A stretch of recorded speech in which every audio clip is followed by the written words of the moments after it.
Last month, we celebrated 10 years of Suggestive Gaming's What You Need to Know. So, I figured there would be no better way to celebrate a decade of making these silly videos than to return to where I began, by covering the Uncharted franchise once again.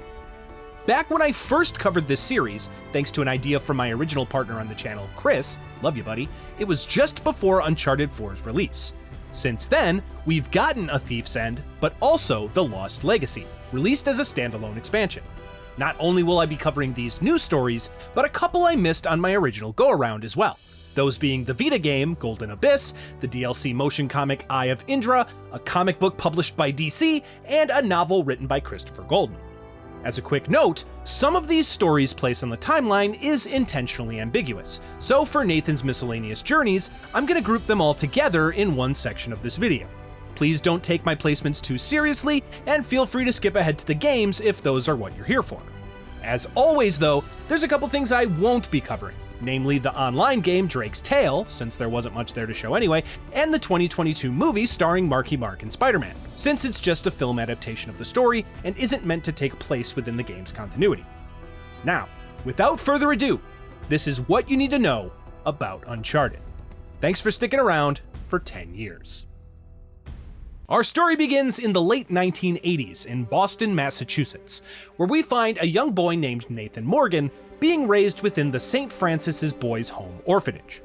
Nate, whose mother Cassandra died from an illness, was left there along with his older brother Sam when their father gave up custody and turned them over to the state. Unfortunately, Sam is kicked out of the orphanage, leaving Nate inside alone.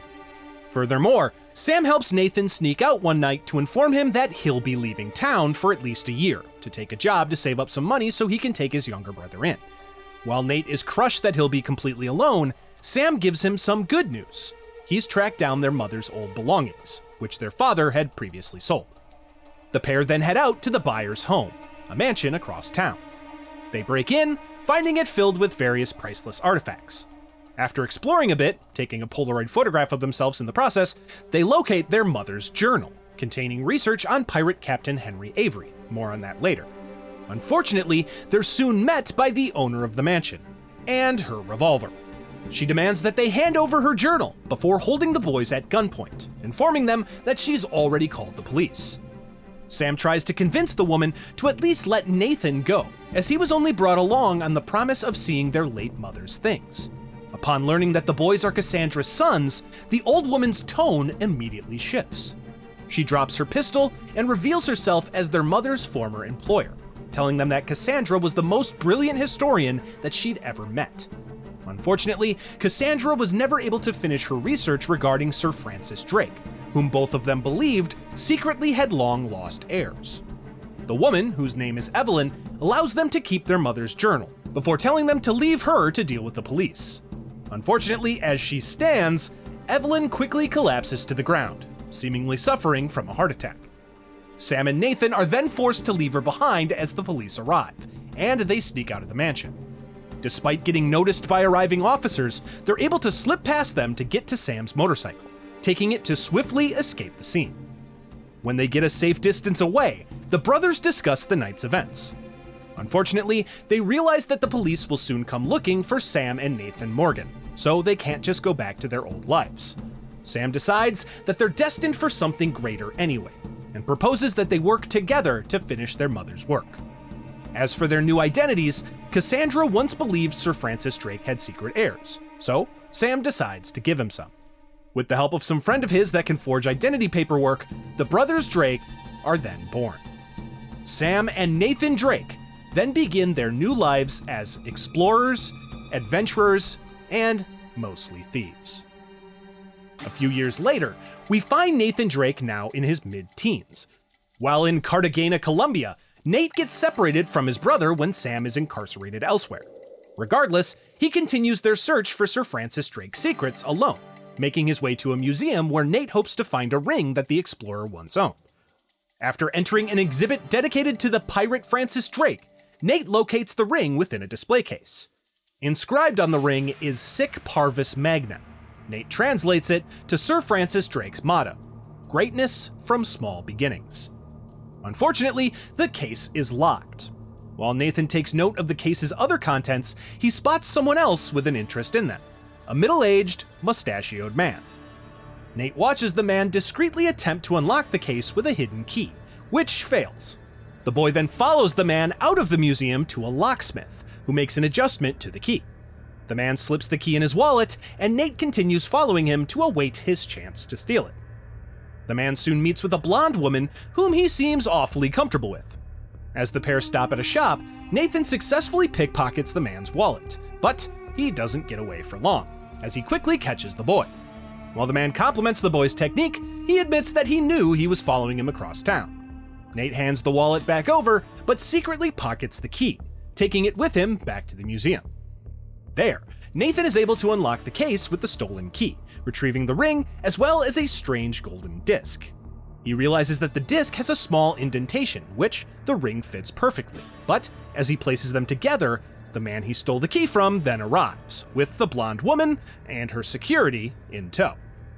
The woman takes the disc, but Nate palms the ring, hiding it from her.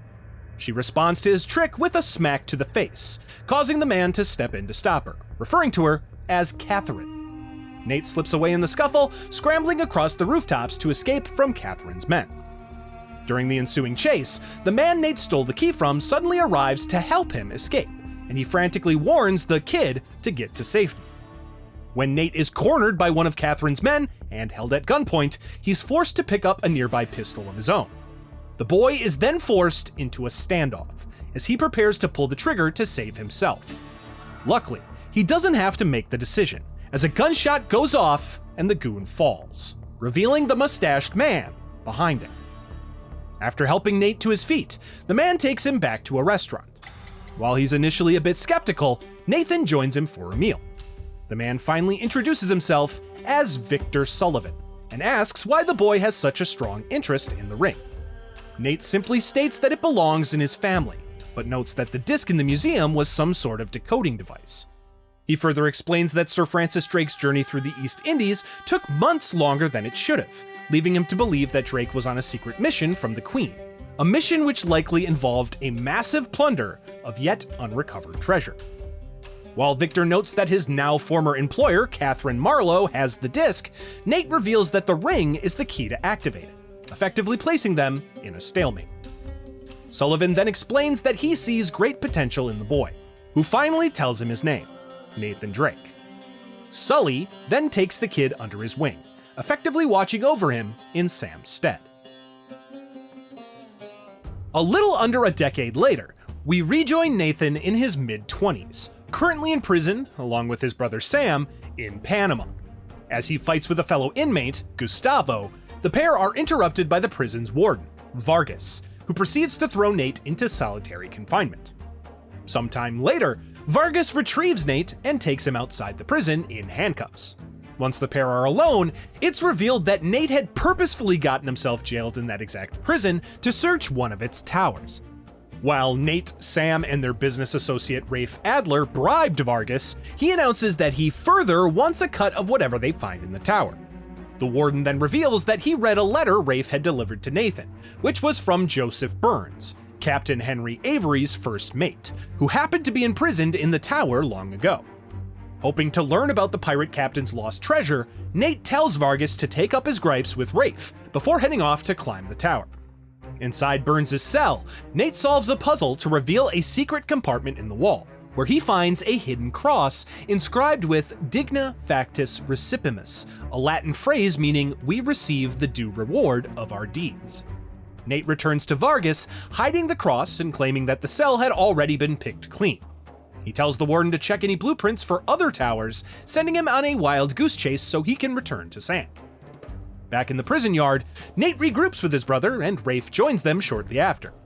Nathan informs them about Vargas' change of plans, but Rafe insists that he'll take care of it. The trio retreat to a more secluded area, and Nate shows them the cross he found. The group recognize the figure on the cross not as Jesus Christ, but as Saint Dismas, the penitent thief who was crucified next to him on Calvary. Sam deduces their next step to be St. Dismas' cathedral in Scotland, which happens to be where Captain Avery was last seen. Unfortunately, the group are soon ambushed by Gustavo and his men, looking to finish their fight from earlier in the day. A brutal fight then erupts, and while the brothers Drake fight valiantly alongside Rafe, Gustavo pulls out a shank and prepares to stab Nathan. Luckily, Vargas arrives to break up the fight once again, swiftly doing so with a few swings of his baton. The prison guards then search the men, finding the crucifix hidden on Nathan's person. Accusing him of smuggling in contraband, Vargas takes the three men to his office, ordering the rest of his men to leave them alone. Frustrated at being lied to about the cross, Vargas holds them at gunpoint. Rafe is able to talk some sense into him, negotiating an equal cut amongst all four of them. As Vargas goes to shake Rafe's hand, however, the latter pulls out a shank of his own and stabs the prison warden to death. Unfortunately, during the struggle, the dead man's gun fires, alerting the guards outside. While Nathan and Sam clearly disapprove of Rafe's brash actions, they're left with no other choice but to take Vargas's keys to try to get to his nearby lighthouse, where they'll be able to take a boat away from the prison. The trio then run from gunfire across prison yards and rooftops as they race towards the lighthouse. As they near it, however, one of the stray bullets hits Sam, and Nathan is forced to drop him from a rooftop to an unknown fate below. While Nate attempts to go after his brother, Rafe convinces him that it's too late. Sam is dead, and if they stay there, they're gonna join him. Nathan reluctantly follows Rafe to the waters, and eventually they successfully reach the boat. Nathan Drake and Rafe Adler then escape together, but go their separate ways. Nate, left without the cross, abandons his journey for Avery's treasure, too broken to return without Sam beside him. He returns to his life as an adventurer and treasure hunter, taking on odd jobs and journeys throughout the years, hoping to save enough money to fund his search for Sir Francis Drake. At an unspecified point after Sam's apparent death, we find Nathan Drake on one of those jobs, caught in a gunfight alongside his friend and associate, Harry Flynn. The pair are able to outgun their attackers, obtaining some treasures and trinkets from a downed airplane. The pair then take their spoils back to a nearby motel, where Nathan reveals he's only after one thing: a book that was amongst what they recovered. Flynn heads off with his share, just as Victor Sullivan arrives to meet up with Nate. He shows Sully the book, which he obtained for their mysterious buyers, but Nate wants to attempt to decode its contents before they hand it over. After some tireless work, Nathan cracks the code, discovering that the book is actually the long-lost flight journal of Richard Evelyn Byrd, the first to fly to the North Pole. Inside, he finds clues pointing to the lost Russian Amber Rune, a mysterious artifact from World War II that the Russians had Byrd hide for them. Apparently, Byrd claimed to have discovered a path to the center of the Earth at the North Pole, leading to a subterranean city called Agartha, as well as a second sun that lights up their world. The only clue to the current location of the Amber Room was hidden on an amber seal, taken from one of the walls of the room, but that was lost in the war. Sully and Nate then meet with their buyers, siblings Michael Ludlow and Rose Dowdy. Nate gives them the journal, and they give him his payment. As they do, the drunken Rose lets it slip that the pair are on their way to an auction to purchase the Amber Seal. The siblings then take their leave as Nate and Sully plot to steal the Amber Seal out from underneath them. The two then learn that the auction is to be held in Volkov Castle in Ukraine.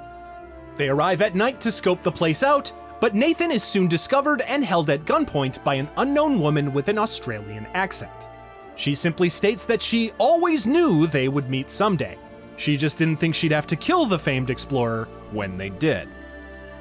Luckily, Nate is able to throw some sand in the woman's face as a distraction to slip away from her. He meets back up with Sully, and the pair disguise themselves to get into the auction the next night. There, they spot Mykola Rusnak, a mobster whose presence Sully's source wasn't aware of. Unfortunately, Nate meets Rusnak up close, as the Russian mobster catches him snooping around for the Amber Seal.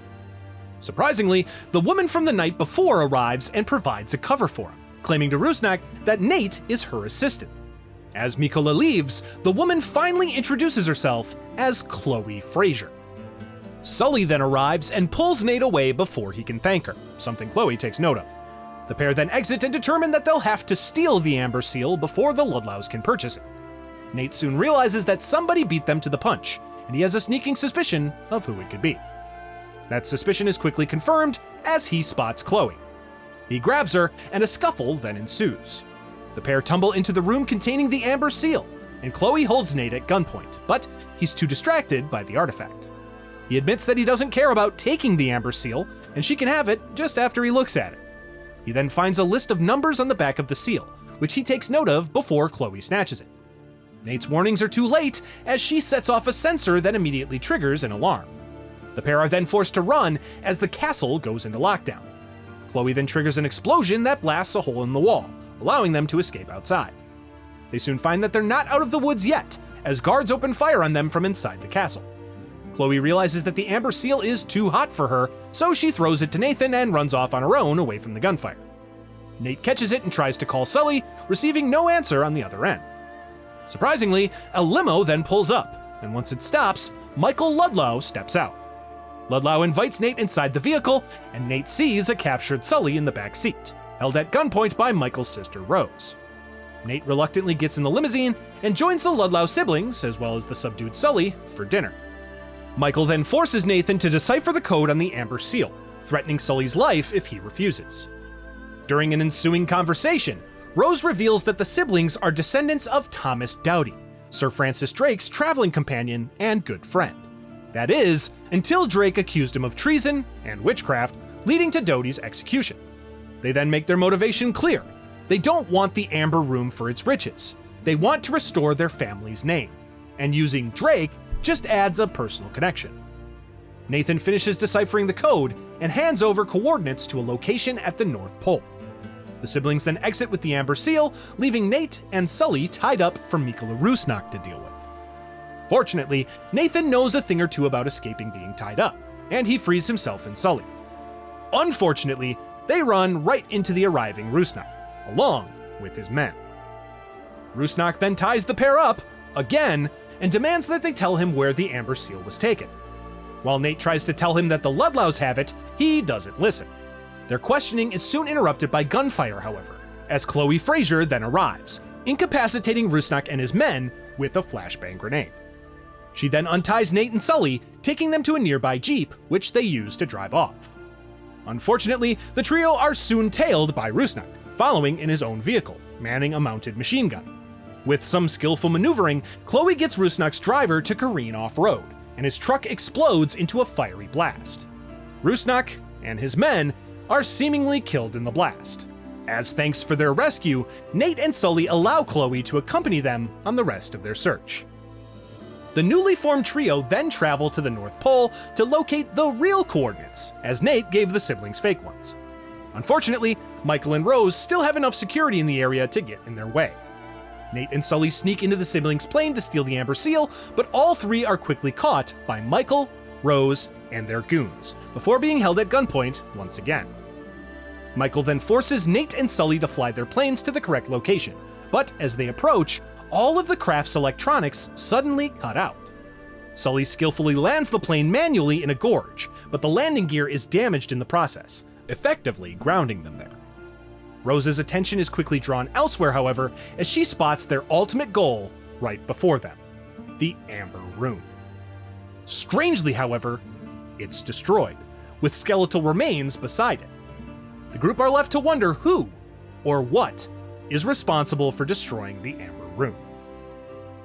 While the Amber Room appears to be a loss, Nate and Chloe spot a map inscribed on a nearby set of doors, seemingly of the underworld, with the second sun in the center. While Rose and Michael argue over whether or not the second sun will restore their family's name, Chloe and Nate get the doors open and knock out the guard watching them. They rush through the doors, and the distracted siblings quickly notice and follow them. Chloe falls down a hole in the ground, forcing Nate to rappel down to check on her. Luckily, she's okay, but the Doughty siblings arrive shortly after. Nate tells Michael that his revenge will have to wait, as the group look around them to see dozens of pairs of eyes staring at them from the darkness. The group are then attacked by strange creatures referred to by Bird as the Smoky Gods. They take out some of the mercenaries, allowing Nathan to take one of their weapons to defend himself and Chloe, who is wounded from the fall. During the scuffle, they slip away, but immediately run into Michael, who's frantically searching for his sister. They soon find her under attack from a Smoky God, but Michael rescues her. The group make a shaky truce for the time being, recognizing the greater, mystical threat at hand. Chloe finds an RPG and creates an explosion in the underground caves, and the rubble gives them some distance from the smoky gods. The group then stumble into the secret, underground city of Agartha. While the sight is breathtaking, they soon realize that the city is empty, with the monsters likely having slaughtered the entire civilization. Unfortunately, despite their truce, Michael has not forgotten his family's vendetta, and he shoots Drake in the shoulder. Chloe tries to fight off Rose, but is ultimately incapacitated as well. While Michael monologues, however, Rose climbs a staircase leading to the second sun, a glowing wall of diamonds. Blinded by its warmth and beauty, she refuses to leave with her brother. When he grabs her to take her away, Rose finally reaches her breaking point with him controlling her. Suddenly, a gunshot rings out, and Michael Ludlow falls dead as his sister holds the smoking gun. Rose then pulls a shard of diamond out of the wall. However, she meets the source of the warm glow, a stream of lava that was held back by the diamond wall. It flows in, burning Rose to death instantly, and forcing Nathan and Chloe to run from the stream to get back to Sully, who's still back trying to repair the plane's landing gear. The pair then frantically run from both the lava and the smoking gods. Nate gets left behind, but Chloe promises to come back for him. Things look dire as Nate stands atop an old plane, sinking into the lake of lava. But suddenly, another plane swoops in. Piloted by Sully, the Ludlow's old plane flies above Nathan, and Chloe reaches her hand out to pull him inside. Despite the heat and the walls literally caving in around them, Sully is able to maneuver the craft to safety, even if he's forced to crash land it into the sea once they reach the surface. Fortunately, the trio wash up onto a beach, and even more fortunately, it has a bar. They celebrate their journey as well as their safety, and Nathan even spends a night with Chloe that's even hotter than the lava. The next morning, however, Nathan wakes up to a note in her place. It simply reads, "See you around, cowboy. No regrets." Nate returns to Sully, who's obtained a boat for their continuing travels. The pair then embark toward their next job, whatever that may be. At an unspecified point in the future, we find Nathan Drake on another job in Central America, working for a man he really should know better than to trust, Jason Dante. Dante hires Nate as an expert for an excavation on a ridge in central Panama. Dante describes it as a harmless archaeological dig, with a nice payout at the end. But like with all of Nate's adventures thus far, nothing is as simple as it seems. At the dig site, the truth starts to show itself pretty quickly. Nate and Dante are confronted by Marissa Chase, an archaeologist who introduces herself as Dante's partner, though it's clear from the way she talks to him that tolerant hostage might be more accurate. She's been tailing them because she doesn't trust Dante's intentions or his new hire. Dante suddenly gets an erratic radio call from General Roberto Guerrero, a revolutionary leader who controls the surrounding jungle. The fact that Dante forgot to mention that they'd be working in a warlord's backyard doesn't go over well with the others. Dante heads off to smooth things over with Guerrero, leaving Nate and Chase to inspect the site. Inside the ruins, Nate and Chase discover the remains of a Spanish expedition. Strangely, the conquistadors seemingly didn't die in battle. Instead, they were poisoned. The only obvious clue is a grave marker carved with a symbol that Nate identifies as Visigothic in origin, which is wildly out of place for colonial-era Panama. Chase then reveals that she has something else Dante doesn't know about, a strange amulet that had belonged to her grandfather, Vincent Perez. It bears the same symbol and seems tied to the mystery of the site. She refuses to let Nate examine it unless he agrees to be her partner instead of Dante's. Before they can negotiate, however, Guerrero's men then arrive. Chase, ever the pacifist, refuses to carry a gun, so Nate is forced to handle the soldiers himself. In the chaos, Nate learns that Dante has been secretly working with Guerrero all along. The dig is effectively under Guerrero's control, and Dante's been selling him access to anything valuable that they turn up. Nate tries to fight his way out, but is eventually overwhelmed and knocked unconscious. He later awakens inside of a warehouse that's currently on fire. Escaping into the adjacent shantytown, which functions as Guerrero's base of operations, Nate reunites with Chase. She explains that she managed to slip out after a brief interrogation and set the warehouse ablaze as a distraction. While Nate wants to grab Dante and get out of the region entirely, Chase refuses to leave without her grandfather's amulet, which Guerrero seized when she was captured. Reluctantly, Nate agrees to help her. They fight their way through Guerrero's compound to his office, where they learn Dante has already cut a deal. He's handed over all of Chase and Perez's research to Guerrero in exchange for his own safety and a piece of whatever treasure they find. Nate and Chase retrieve the amulet from the office and narrowly escape the base under heavy fire. With the amulet back in her possession, and Guerrero behind them, Chase takes Nate to her grandfather's house. There, she explains that Vincent Perez discovered the amulet years before among the ruins, and spent nearly 20 years trying to decipher its origins. When he was diagnosed with terminal cancer, his obsession deepened.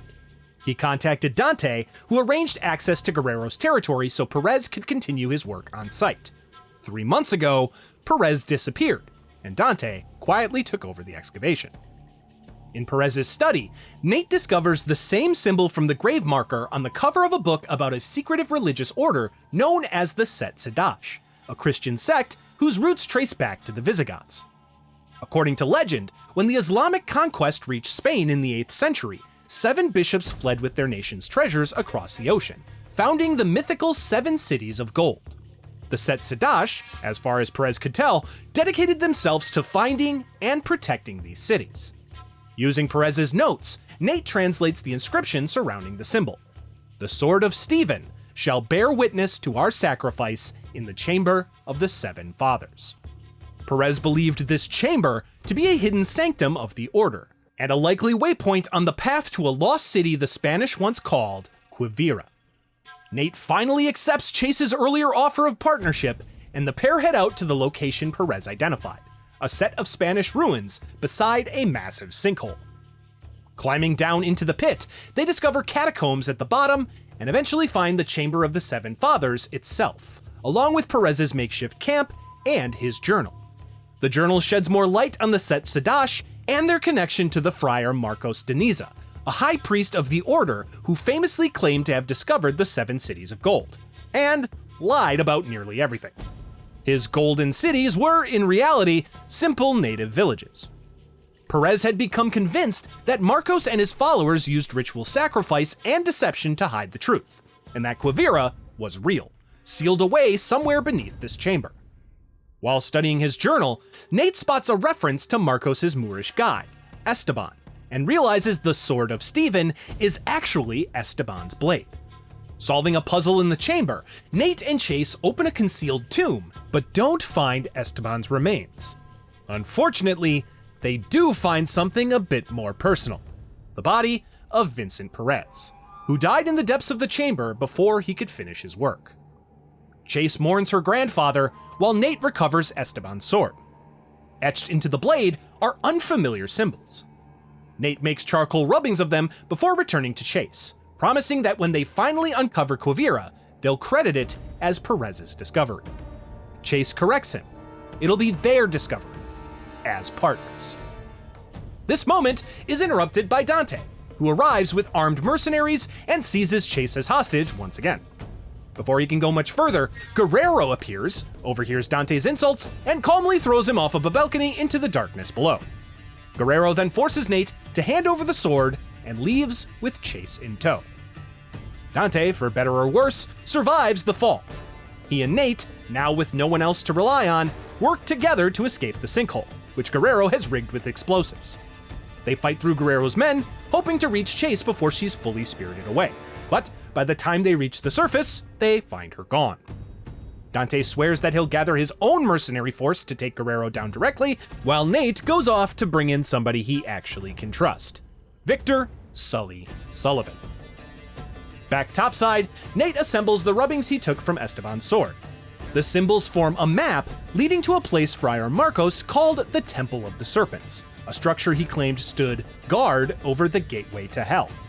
Nate and Sully follow the trail into Guerrero's territory as Dante's newly hired mercenaries clash with Guerrero's revolutionaries throughout the jungle.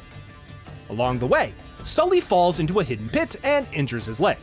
He insists Nate keep going, promising to borrow a helicopter so they'll have a way out if Nate actually makes it back alive. Nate presses on alone through the mountain and up the Temple of Serpents, fighting off Dante's hired guns and Guerrero's remaining soldiers as he goes. Eventually, he reaches the top and forces his way inside the caves beneath the structure, following the trail to the heart of the mountain. Deep within, he finds Guerrero's remaining men wiring explosives to support columns while Chase is held captive nearby. Nate takes out the soldiers and frees her, but she refuses to leave.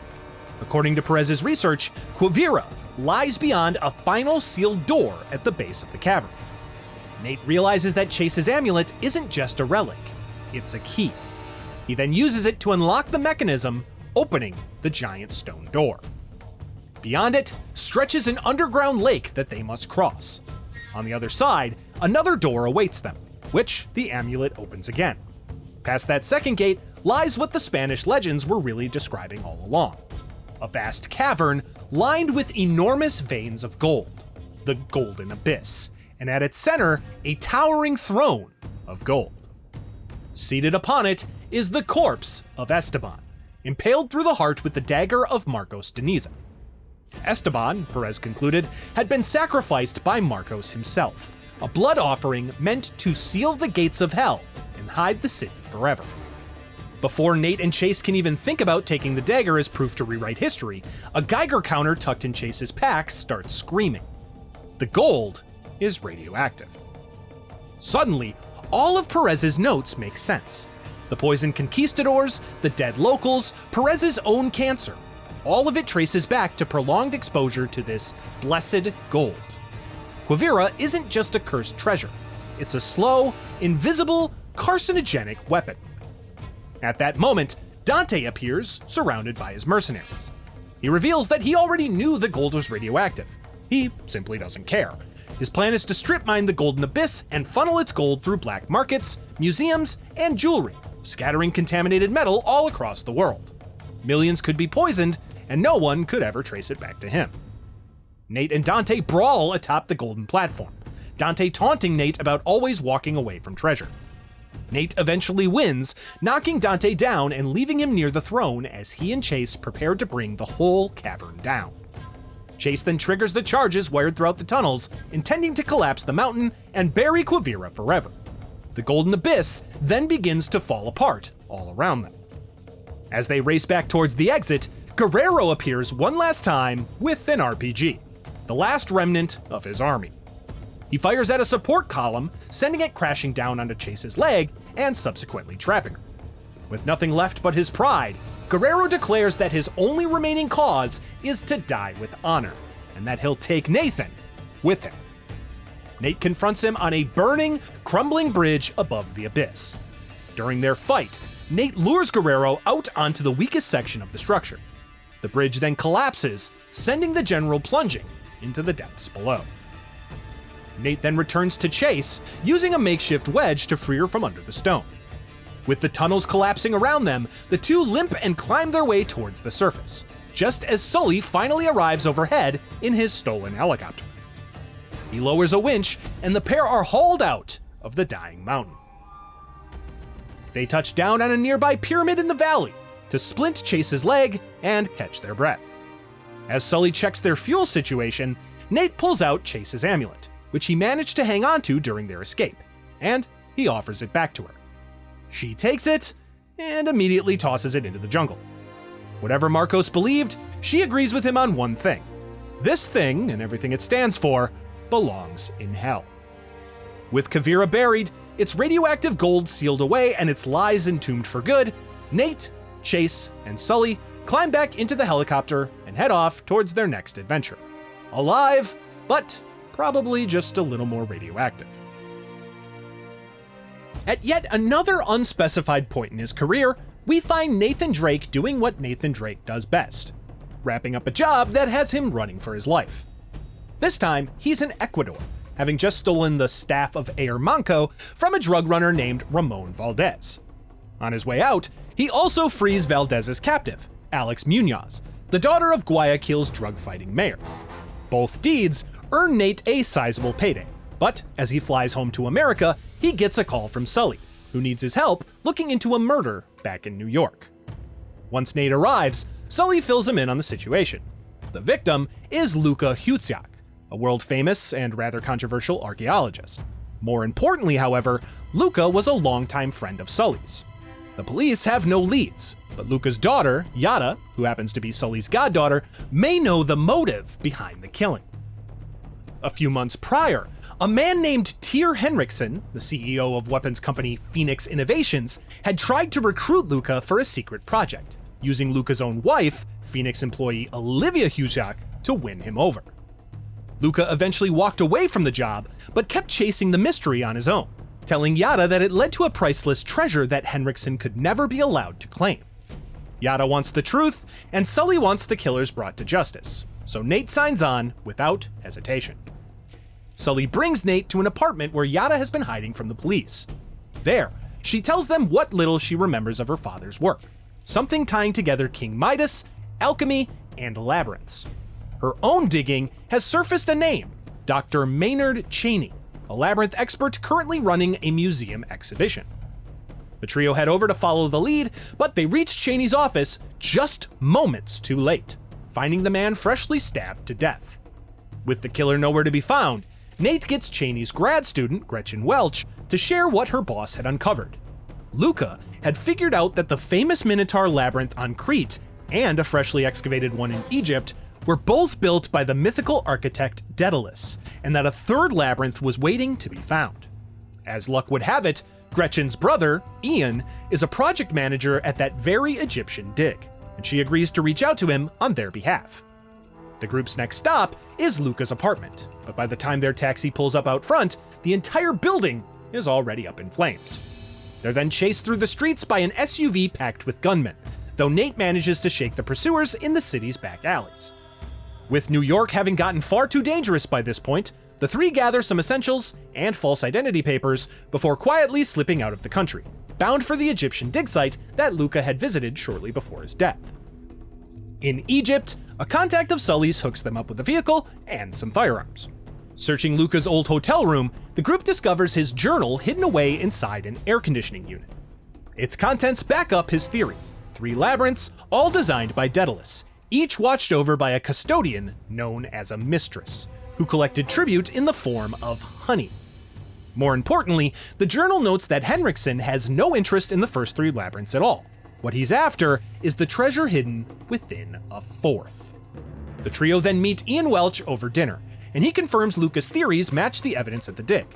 Their meal is cut short, however, by the arrival of Olivia, Luca's widow, who tearfully insists that she's terrified that Henriksen will come for her next. Yada doesn't believe a word of her stepmother's story and storms off, only to be cornered outside by armed men in suits. Before the situation turns fatal, a group of hooded, ninja-like assassins suddenly appear, cut down the gunman, and whisper a warning to Yada before vanishing into the night. Go home.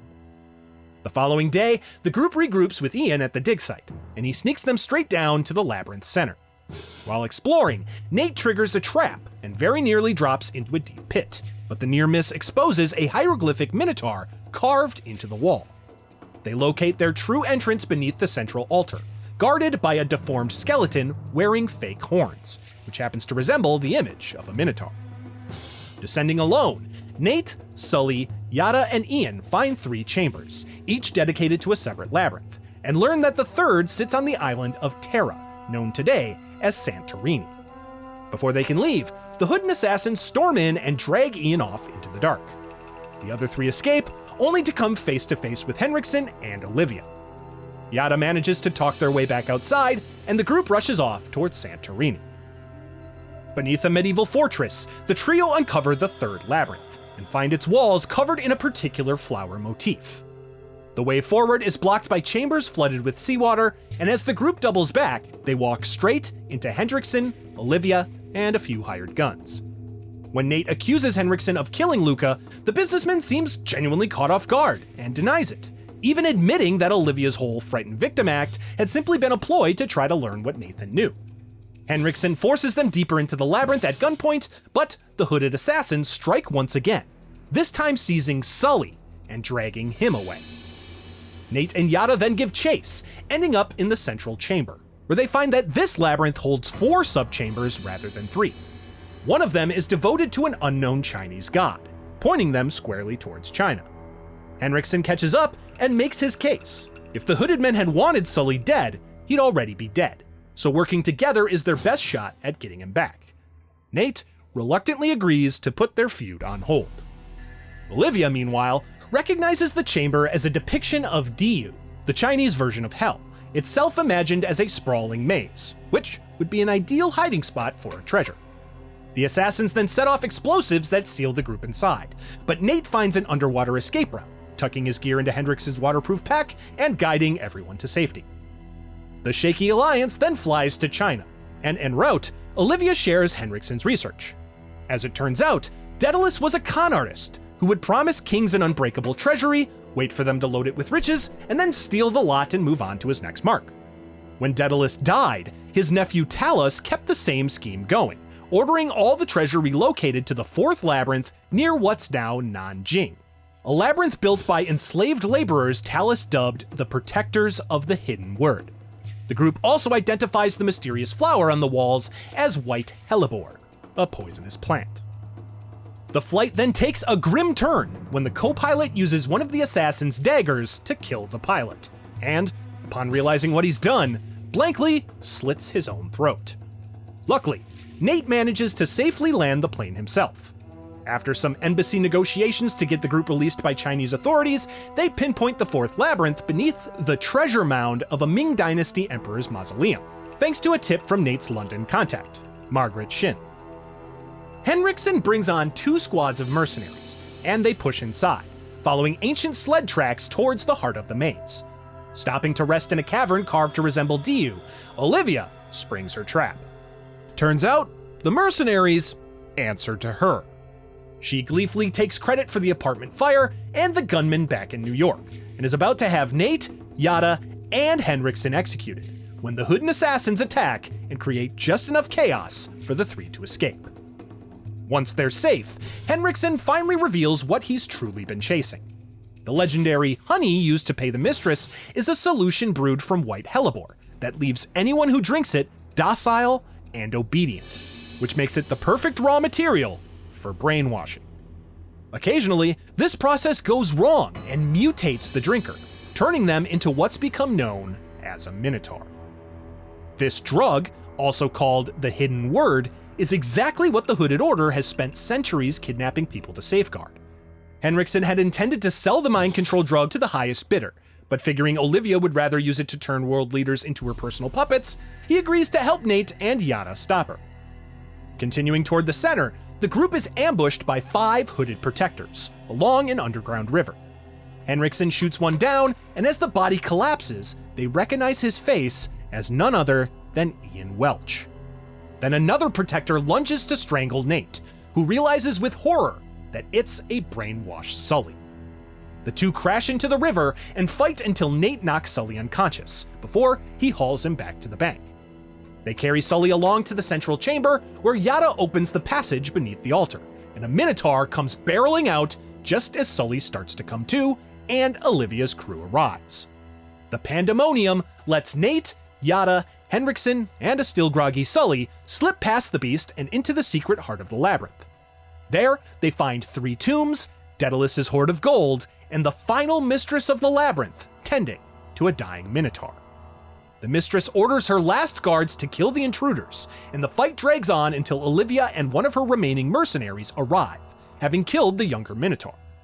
The mercenary takes out the last of the protectors, but the mistress retaliates, killing Tyr Hendrickson before being gunned down herself. Olivia, left half crazed by the younger Minotaur's earlier attack, laughs as she gazes upon all of the gold filling the room. She lifts a golden Minotaur statue and triggers one last trap that starts flooding the chamber. Sully, now fully himself again, pulls Yada clear while Nate tries to reach Olivia, only for the dying older Minotaur to grab her and pull her underneath the water to drown alongside of it.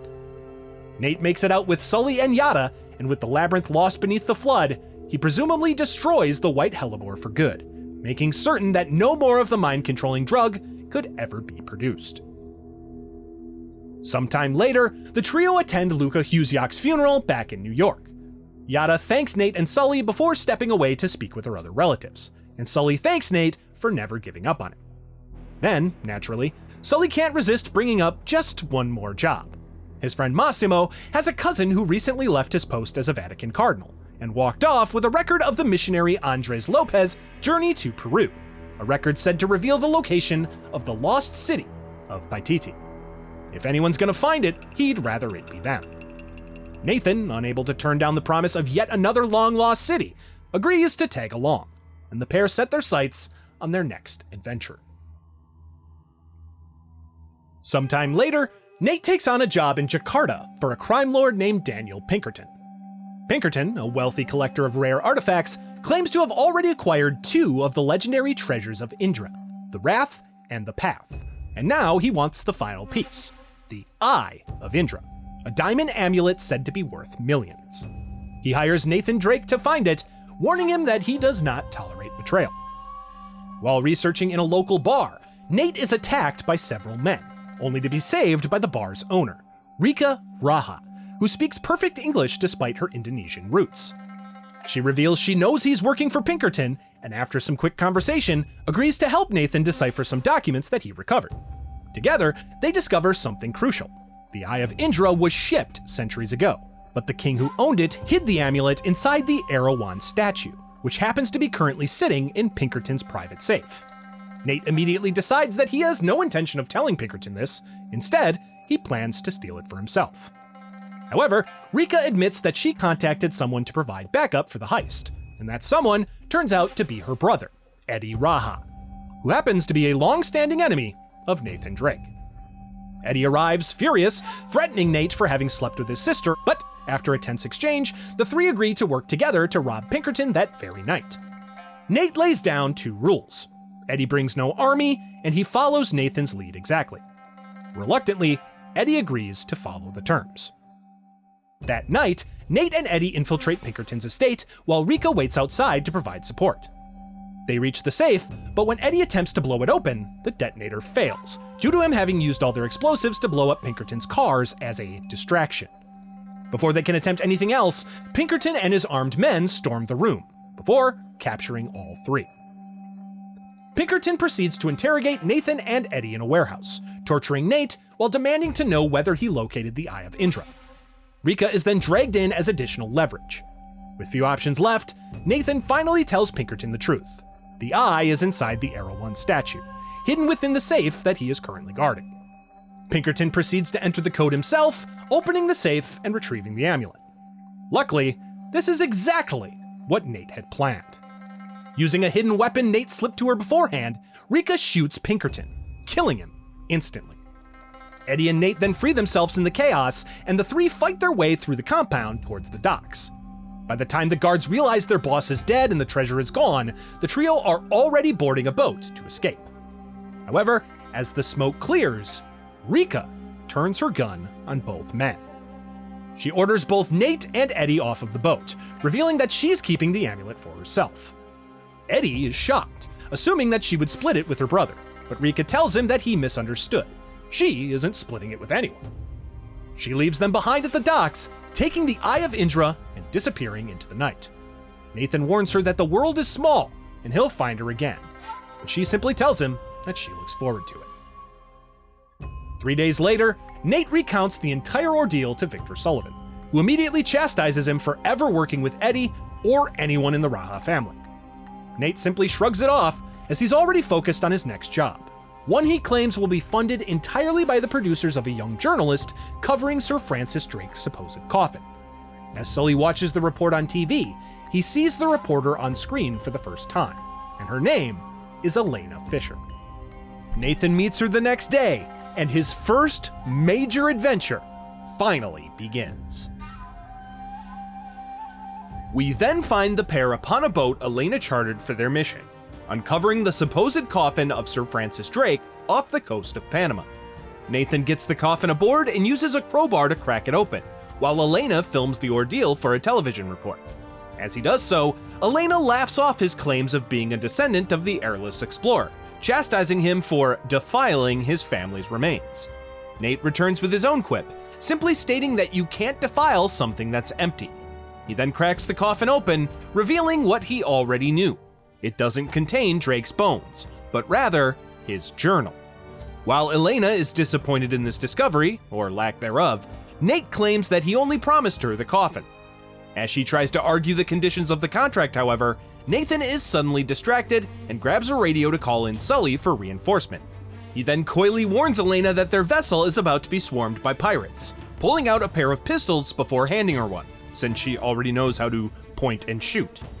The two hold off their attackers long enough for Sully to drop in by plane, just as the damage to the boat causes it to explode. Nate and Elena escape in time and swim over to Sully's plane, where Victor introduces himself to the reporter. After they take off, Nate shows Sully the journal that he found, confirming Nathan's suspicions. Francis faked his own death to hide something much bigger. When they land ashore, Nate speaks with Sully in private aboard a boat, while Elena discusses losing hers with her producer over the phone. During their conversation, Nate reveals what Sir Francis Drake had discovered: El Dorado, the lost city of gold. While Nathan thinks Elena can hold her own, Sullivan decides it's safer to cut her loose, and the pair take off in the boat, leaving the reporter stranded on the dock. Sully and Nate then head to the Amazon, where they find an entrance to some ruins. When they enter, however, they find them already picked clean, likely by the Spanish. While Sully is frustrated to have missed out on the score, Nate uses Drake's journal to investigate deeper, eventually finding an altar that evidently used to house a large golden statue which is now missing, the real treasure of El Dorado. Following the tracks left by whoever extracted the statue, Nate and Sully are led out of the ruins to find an old abandoned German U-boat near a waterfall. Nate has Sully hold onto the journal for him as he swims over to the rusted ship and climbs aboard. Inside, Nate finds its crew long dead and decomposed. On them, however, he finds some Spanish gold coins, as well as a map pointing directly to where the treasure must have been taken. As Nate calls Sully to inform him of the good news, however, their call is suddenly cut short. Nate quickly exits the U-boat, accidentally setting off an old torpedo in his haste. He swims back to the shore, only to be met at gunpoint by Gabriel Roman, a rival treasure hunter along with his hired goons, led by mercenary Lieutenant Atok Navarro. Roman reveals that Sully owes him a great debt, and when Sully promised to pay Roman back with the funds he would acquire from the treasure of El Dorado, Roman decided to follow the two to obtain the treasure for himself instead. Navarro takes the German map, and Roman raises his gun to Nathan to teach Sullivan a lesson. Sully quickly jumps in, and Roman turns his pistol towards Victor instead, firing a single shot into his chest. A shocked and distraught Nathan then grabs Navarro, just as the torpedo he accidentally launched detonates, causing the U-boat to explode, shaking the entire ground around them. Nate is forced to leave the lifeless body of his mentor behind as he runs from Navarro's goons. Once he reaches safety, however, he's shocked to run into another familiar face, Elena Fisher, who greets him with her fist swinging hello after being abandoned at the dock. Nate informs her of Sully's fate, and the pair get back to her jeep. There, Nathan reveals that he was able to steal the map back, and he drives Elena back to Sully's plane. They then embark towards the map's destination, a small island in the middle of the Pacific Ocean. Elena documents the flight, which is violently interrupted by anti-aircraft weaponry fired at them from the island. The pair are forced to grab some parachutes on board to bail out, separating them as they land on different parts of the island below. After retrieving the map from the plane wreckage, Nathan spots Elena in an old abandoned prison. He finds notes from Sir Francis Drake's own exploration of the island, pointing him towards a great tower. Unfortunately, Nate's search is brought to a halt via an RPG, and the ensuing blast knocks him unconscious. When Nate awakens, he finds himself inside one of the cells, with Elena outside the window, mocking his capture before heading off to find something to pull the bars loose. Just then, Nathan's captor arrives, and it's another familiar face, Eddie Raha. Eddie offers to let Nate live if he leads him to the treasure, but Drake declines the offer just before Elena rips the wall off of his cell with her Jeep's winch. Nate snags the map from Eddie and escapes with Elena in her vehicle, leading to an explosive chase out of the ruins. Eventually, the two are cornered by Eddie, forcing them to back the Jeep into a river to escape, losing it in the process. When the pair swim to safety, they argue over continuing the search or trying to escape, with Nathan surprisingly fighting for the safer option. Regardless, they press on, finding a jet ski that they can use to reach the harbor. After driving the jet ski through a section that wasn't as bad as I remembered, the pair reach the harbor, and enter it to find all of the ship manifests, including one for a vessel called the Esperanza, which contained a massive gold statue. Nathan goes off on his own to commandeer a nearby boat, leaving Elena behind to capture more footage for her show. When Nate reaches the boat, however, he's shocked as Elena meets him there. She frantically makes him watch the video she shot, shockingly showing Sully still alive and seemingly working with Roman and Navarro. During the distraction, the boat drives off, so Nate decides to go where Roman's helicopter was headed, to a monastery on the northern side of the island. Unfortunately, during their trek, an old rope bridge collapses underneath Elena, causing her to drop her camera. Nate saves her, but not the camera, causing her to lose all of the footage for her show in the process. As they press on, they discover primitive traps strangely made using the wreckage of their plane. They soon find the monastery's library, where Sully is obviously stalling for time with Navarro's men. Nate and Elena take them out and confront Sullivan after the shootout. Sully reveals that Drake's journal took the bullet for him, and he's been leading Roman on a wild goose chase ever since. Sully informs Nathan of what he's learned. The treasure is hidden somewhere in the very monastery they're currently standing in. Nate uses the journal to uncover a hidden lower level to the library, which itself contains another hidden passageway going further underground. Nate takes the risk himself and goes down into it alone, overhearing a conversation above between Roman, Navarro, and Eddie Raha, who was apparently working for them. Eddie's employment turns out to be short-lived, however, as Roman cuts him loose for failing to capture Drake. When Nathan emerges from the secret path, he finds his destination happens to be the very same red herring Sullivan had Navarro's men go searching for as a distraction.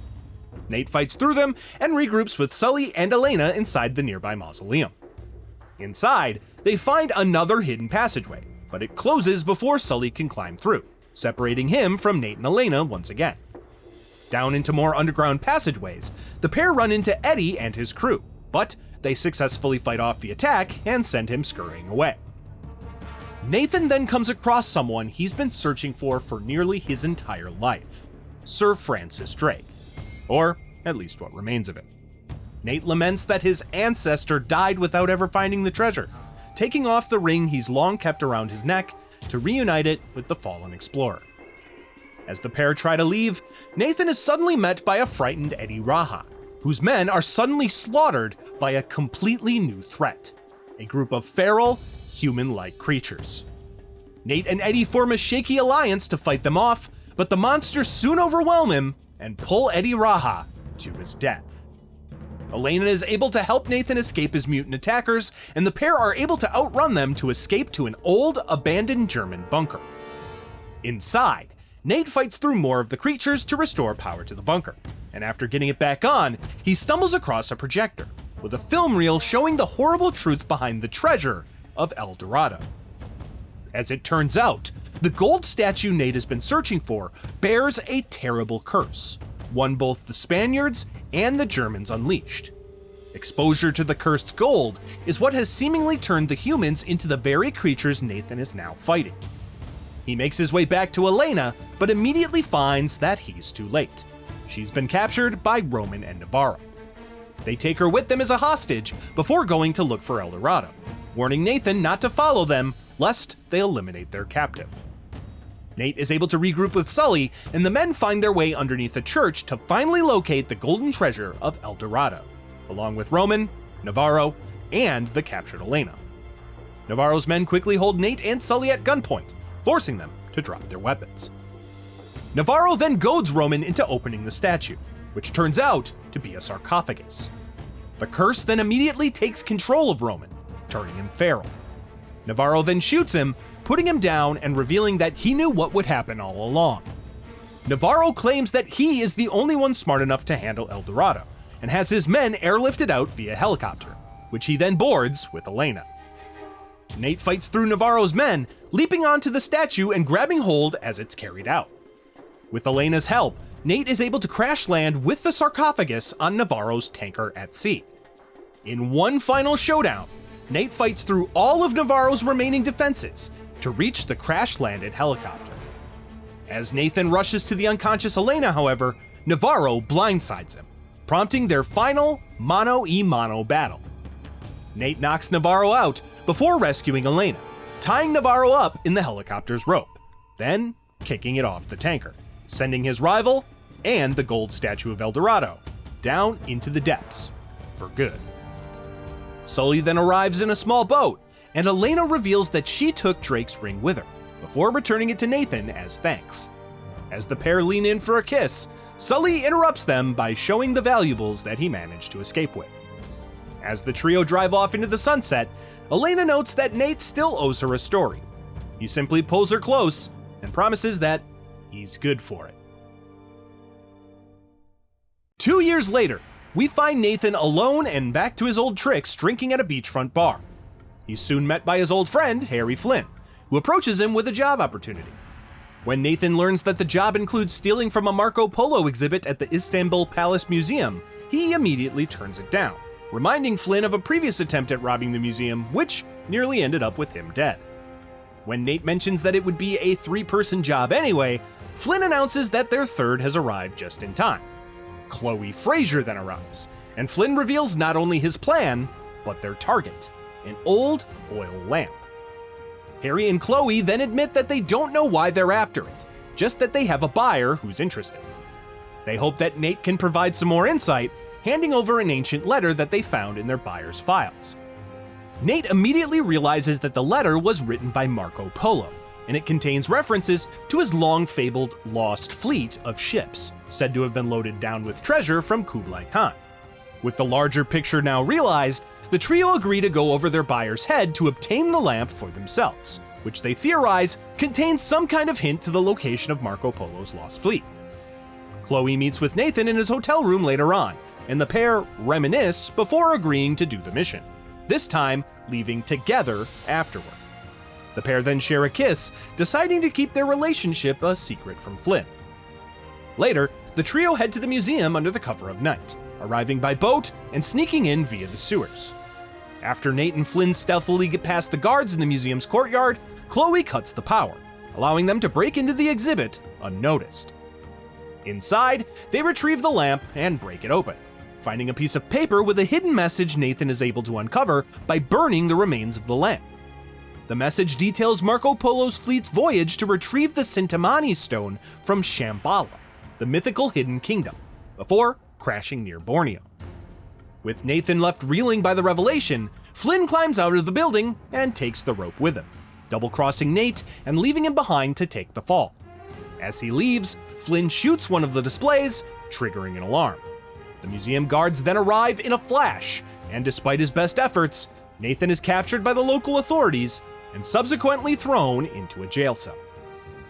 After 3 months in prison, Nathan is finally bailed out by an arriving Victor Sullivan, who was called in for help by the also arriving Chloe Fraser. Nate immediately refuses to work with Chloe after being set up during their last mission, but she proclaims her innocence. Sully breaks up the argument by revealing that Flynn found ships near Borneo, with his buyer, Zoran Lazarevic, whom he had been secretly working with behind Chloe and Nathan's back. The trio then fly to Borneo to find Zoran's camp, hoping to find the Sintamani stone, the Buddhist Holy Grail, before he can. Nate and Sully create a diversion with Chloe's undercover assistance, allowing them to infiltrate the camp and dig through Flynn's research. In it, Nate learns that Marco never actually retrieved the stone, and Flynn has instead been trying to follow Marco's trail backwards to find Shambhala. Chloe rejoins Nate and Sully, and the trio find the remains of Marco Polo's crew, which Nathan notes appear to have fought each other to death. Among the bodies, Nate finds an old, ceremonial dagger along with another note from Marco, pointing them to their next target, a temple in Nepal. Chloe runs off to scope out the area and is forced to take up her cover once again, holding Nathan and Sullivan at gunpoint as Flynn suddenly arrives. Nate is forced to hand over the note, but Chloe helps him and Sully escape with the dagger, telling them to meet her in Nepal before heading back to Flynn to buy them time. While Nate and Sully are able to escape Flynn, the latter points out that he's getting too old for this and decides to sit out for the rest of the mission. Nathan then travels to meet Chloe in Nepal, where Flynn is searching for the temple. Despite some heavy opposition from Lazarevic's men, Chloe and Nate are able to regroup and pinpoint the position of the temple that they're looking for. Unfortunately, Lazarevic's men continue their onslaught of gunfire and explosives, using a pursuing helicopter, which Nate is able to take out. Afterward, Nate runs into another familiar face, Elena Fisher, along with her cameraman, Jeff, who are trailing Zoran in an attempt to expose whatever his mission is. As Chloe catches up, Elena introduces herself as last year's model, and despite Chloe's disapproval, Nate brings Elena and Jeff along with them. When they reach the temple, Nate realizes that the dagger is actually a key, and uses it on a massive statue to reveal a secret passage underground, leading to more puzzles and secret rooms. Eventually, Nate is able to use the dagger to activate an ancient topographical map, revealing the location of the entrance to Shambhala in the Himalayan mountains. Zoran's men then catch up, and Nate and Chloe are forced to fight their way back to Elena and Jeff. Unfortunately, Jeff has already been shot in the crossfire, and while Chloe tries to convince Nate to leave them behind, he decides to carry Jeff to safety. Flynn catches up to them, however, forcing Chloe to again take up her cover and hold Nate, Elena, and Jeff at gunpoint. Chloe is taken away to a nearby train yard just as Zoran Lazarevic arrives in person, finally meeting Drake face to face. He takes the dagger before mercilessly executing the wounded Jeff, demanding Nathan tell him what he found at the temple.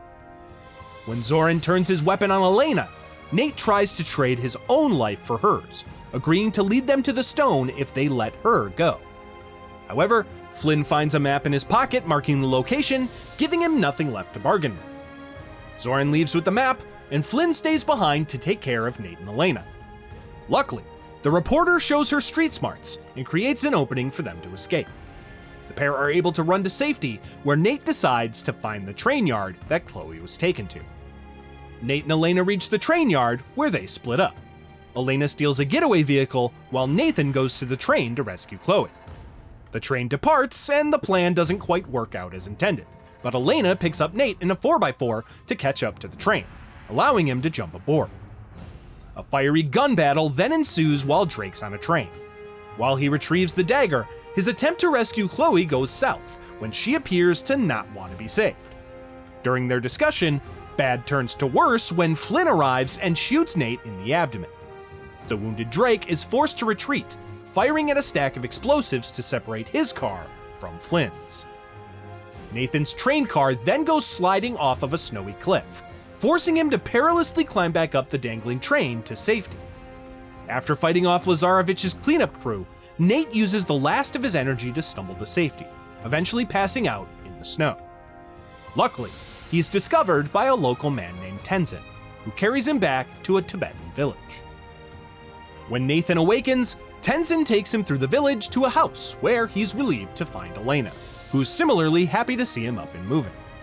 She then introduces him to Carl Schaefer, who came to the same village 70 years prior to search for Shambhala, losing his entire crew in the process. While Nathan tries to back out of the adventure, Schaefer notes that Flynn and Lazarevic won't rest until they find the Sintamani Stone, and when they do, they'll wield its awesome power for immense evil. To prove the stone's threat, Schaefer sends Nathan with Tenzin to see the remains of his crew for himself. Despite the language barrier between them, Tenzin leads Nathan to the icy cave where Schaefer lost his men. Inside, Nate sees firsthand what the old German man was warning him of: large, powerful, Yeti-like creatures who attack him and Tenzin mercilessly. The pair escape and find the remains of Schaefer's squad, learning that they were SS soldiers. Nate realizes that Schaefer must have killed his own men when he realized what the Nazis would do with the power of the Sintamani Stone. The pair are then attacked by more Yetis, but are able to safely escape the cave. Unfortunately, as soon as they exit, they see that the village is currently under siege by Lazarevic's forces. They rush back, and while they find Elena safe, she reveals that Schaefer has been kidnapped, with the ceremonial dagger taken with him. Nate and Tenzin then fight off the heavy attack, destroying a tank along their way. While the village is protected, Nate and Elena are forced to give chase in a truck as Schaefer is driven away with the dagger. While their truck is driven off the road, the pair survive and reach the monastery where Schaefer is delivered to Zoran Lazarevic himself. The pair fight their way to eventually reach Schaefer, but unfortunately too late, as his kidnappers have mortally wounded him. In his final breath, Schaefer reveals that the monastery they're in hides the secret path to Shambhala, which can be opened with the dagger. He implores Drake to destroy the stone before succumbing to his injuries. With Schaefer's belief enough to convince Nathan, he agrees to follow his dying wish. He and Elena then split up again as she goes off to find the secret entrance while he heads off to retrieve the dagger. Luckily, Nate soon finds Chloe alone with the dagger, and he asks her to hand it over. She does, under one condition. Nate takes down Lazarovich. Nate takes the dagger and meets Elena at a spot where he uses it to activate a mechanism which finally reveals the secret entrance. Unfortunately, Lazarovich follows them inside and attempts to force Drake to open the final path to Shambhala. When he refuses, Zoran reveals a captive Chloe, who was uncovered by Flynn. Nate opens the path, but when the bridge to it isn't crossable, Flynn is forced to escort him to find a way to fix it. They find another mechanism which realigns the bridge, but are quickly attacked by the Yeti creatures after activating it. The pair form a shaky alliance to fight the Yetis, but are soon rescued by an arriving Lazarovich, whose men take out the beastly creatures.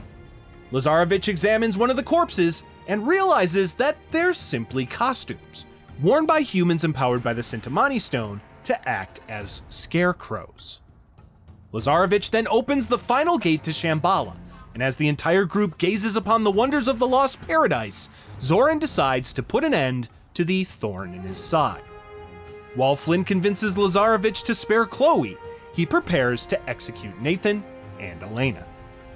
Suddenly, a group of the stone-powered Guardians arrive and attack the intruders, giving Nate, Elena, and Chloe an opening to escape. When they get to safety, Chloe tries to convince the other two to escape, but Nathan insists on stopping Lazarovich from obtaining the stone and whatever power it contains. The trio press on and soon find the Sintamani stone, which turns out to actually be resin, the tree sap from a mystical tree of life. A wounded Flynn then arrives and taunts them, before giving them a parting gift from Lazarovich, a live grenade which suddenly detonates, killing him instantly. Elena is wounded in the blast, and Nate and Chloe carry her to safety. Once away from Lazarovich's men, Nathan leaves Elena in Chloe's care to go take down Zoran before he can ingest the sap and absorb its power of immortality. Unfortunately, Nate arrives at the Tree of Life moments too late, as he's forced to watch Lazarovich drink the sap, which proceeds to give him the fabled power of the Sintamani stone. The now superpowered Zoran notices Drake and decides to test his new abilities, triggering a final battle between the two. Using both his brains and brawn, Nate detonates pools of the resin, weakening Lazarovich. As Nathan holds Zoran at gunpoint, the commander points out that he doesn't have the will to put him down. While Nate agrees, he points out that they do, before a group of Guardians arrive and maul Lazarovich, bringing an end to his tyrannical mission. With the Tree of Life now exploding, Nate is then forced to dash to escape the collapsing city. He reaches Chloe and Elena, and they fight off some final Guardian opposition before escaping the exploding Shambhala. Outside the entrance, Nate and Chloe put down Elena, who has fallen unconscious.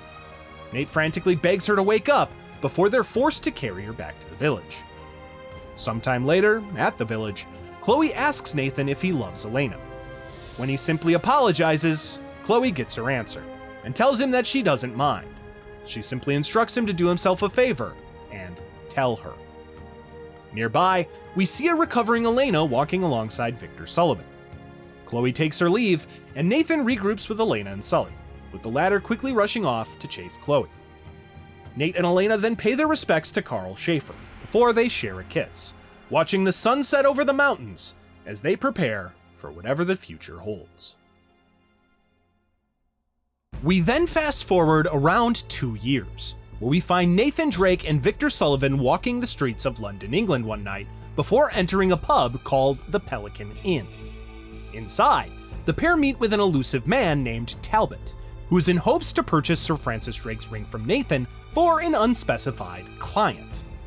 However, the deal quickly turns sour when Nate claims that the cash Talbot presented to them is counterfeit. When Nathan refuses to hand over the ring, a fistfight breaks out between Nate, Sully, and Talbot's Muscle, as the man himself sneaks off with a briefcase of bills. The brawl explodes out into the bar, where Nate and Sully are able to hold their own before escaping out into the alleyway. Unfortunately, more of Talbot's men are waiting for them outside, seemingly led by a man named Charlie Cutter. Charlie then holds Nate and Sully captive as Talbot arrives via car. His client then exits the passenger side, and she's revealed to be none other than Catherine Marlowe, the very same woman who hired Victor to retrieve the ring from the museum exhibit 20 years prior, before the young Nathan snatched it from under their noses. Marlowe takes Sir Francis's ring from Nathan, who stands up to try to stop her before Cutter suddenly pulls his firearm and shoots both Nate and Sully. A panicked Talbot and Marlowe then speed off, leaving Charlie with the seemingly dead pair of explorers. As soon as the car is out of sight, however, the shooting is revealed to be a ruse. Charlie Cutter is actually an old friend of both Nate and Sully's, who is seemingly working undercover for Marlowe to gather intel on her operations. As it turns out, the ring Catherine stole was actually a fake, and Nathan returns the real one to its rightful place around his neck. The trio then meet up with another old friend, Chloe Fraser, who had tailed Talbot and Marlowe to a nearby garage after they drove off. When the four of them enter the garage, however, they find it completely empty, despite Talbot parking there mere minutes prior. Nathan finds a hidden passageway the car must have driven down, and Chloe returns to the car to act as lookout while Cutter, Sully, and Nate head down into the underground passage. The passage leads them to a library, where they watch Talbot and Marlowe speak from the shadows. Marlowe retrieves the golden disc she took from the Sir Francis Drake exhibit in Columbia. She then places the ring she stole from Nathan in the center of it, only to find that it doesn't fit. This makes the pair realize that they were double-crossed by Cutter, and they leave to go search for the real ring. Nate, Sully, and Cutter then take out the guards they left behind before examining the rest of the library. Nathan quickly finds a journal belonging to British Army officer T.E. Lawrence before using the real ring to unlock the gold disc. A clue inside leads Nathan to the figurehead from Sir Francis Drake's ship, and as more of Marlin's men arrive and open fire, Nathan cracks open the figurehead to find a map hidden inside. The three men are able to escape to the surface with all they found, regrouping with Chloe outside before she drives off, escaping their pursuers. The group reach a safe house and celebrate, while Nathan is more focused on the map that he found. It details a voyage Sir Francis Drake took to Arabia on behalf of Queen Elizabeth. Lawrence's journal confirms what Drake was sent to look for, the Atlantis of the Sands, also known as Ubar, Iram of the Pillars, the City of Brass, among others. Lawrence's journal points to two locations, one in Syria and one in France. Nate sends Chloe and Cutter to search for clues in the Syrian citadel, while he and Sully head to France to search the Crusader crypts for clues of their own. Inside a jungle in France, Nate and Sully find an old citadel, where they curiously find one of Talbot's men already killed and decomposing. They find some hidden tunnels under an ancient lab, which lead to the crypt of the castle's former owner. Nate opens his tomb and finds one half of an amulet. Unable to read its inscription without the other half, they assume it must be in Syria. As the pair attempt to leave the crypt, however, they're stopped by Talbot and his men, who proceed to take the amulet from them. Their standoff is interrupted by a swarm of spiders who attack Talbot's men. Luckily, Sully is carrying a torch that keeps them away, while Talbot is forced to run off with the amulet. Nate and Sully escape from the spiders underground, only to find their adversaries setting the chateau aflame. The pair are then forced to escape the burning castle as well, luckily reaching safety back in the jungle. As they regroup, Sully reminds Nathan not to let his pride get them all killed. The pair then realize that if Talbot followed them to France, they probably followed Chloe and Cutter as well. Unable to reach them by phone, Nate and Sully reach Syria the next night to search the citadel for them. When they reach it, they're shocked to find Chloe and Cutter completely fine. Cutter admits that he just hadn't bought more minutes for his prepaid cell phone. Do those even exist anymore? Does anybody get that? Cutter fills Nate in on what they've learned, namely that their search is tied to an ancient secret society that Marlowe is somehow attached to, who hopes to gain power through deception and fear. They continue their search, quickly running into Talbot's men, who they fight off to eventually find the entrance to the matching crypt.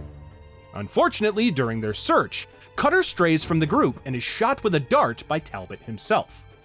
Whatever was in this dart makes Cutter obey Talbot's every command, and he hands over his gun and research.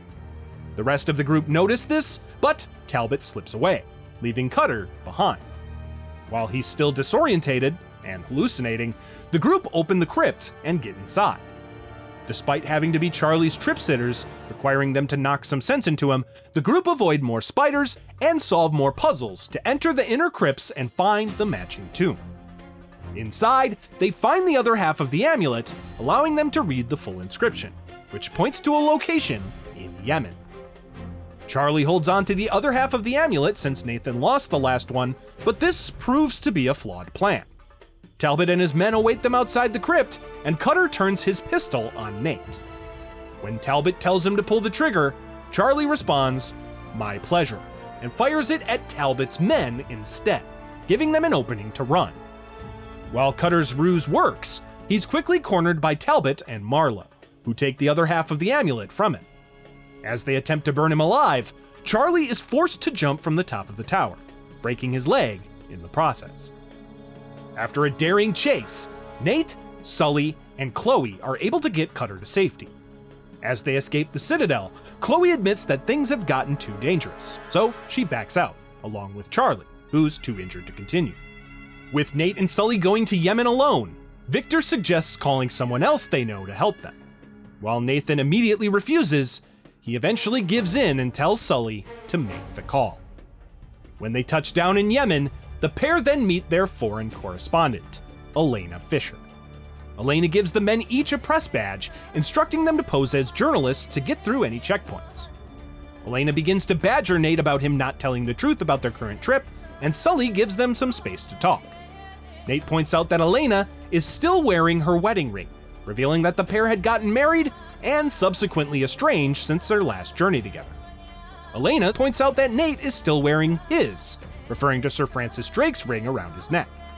When she realizes the obsession Nate is showing in his quest, she reminds him that his life isn't the only one on the line. Sully would do anything for him, but she asks Nate not to make him. Elena then drives Nate and Sully to the city, and they begin to scope it out. Unfortunately, they soon spot Talbot, following the clues in Cutter's notebook. Nate trails him and is able to recover the notebook, but the group are forced to run from Talbot's men afterward. Once they lose them, the group find their next secret entrance, and Nate is forced to tell Elena why they're really there. They climb underground and follow more puzzles and clues until they find a brazier. Nate ignites it, and it projects a celestial map onto the ceiling, pointing them to a location in the desert.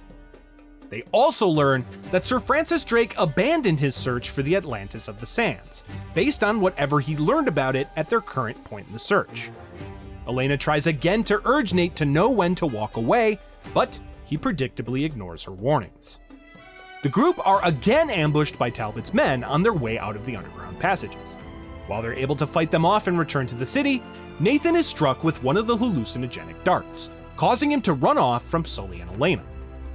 When Nathan comes to, he finds himself sitting at a table outside of a cafe with Marlowe and Talbot. They take his possessions, including Drake's ring, and Marlowe reveals that she's been reading up on Nathan's past, threatening to harm Elena if he doesn't help her locate Victor.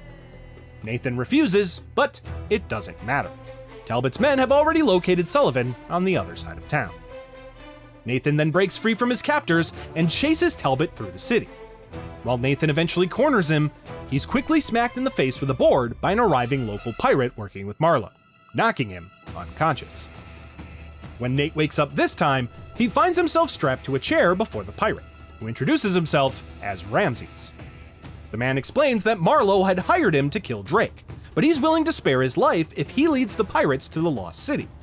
Nathan refuses to cooperate, and Ramses leaves to go see if Victor Sullivan will be more agreeable, implying that he has the man captive.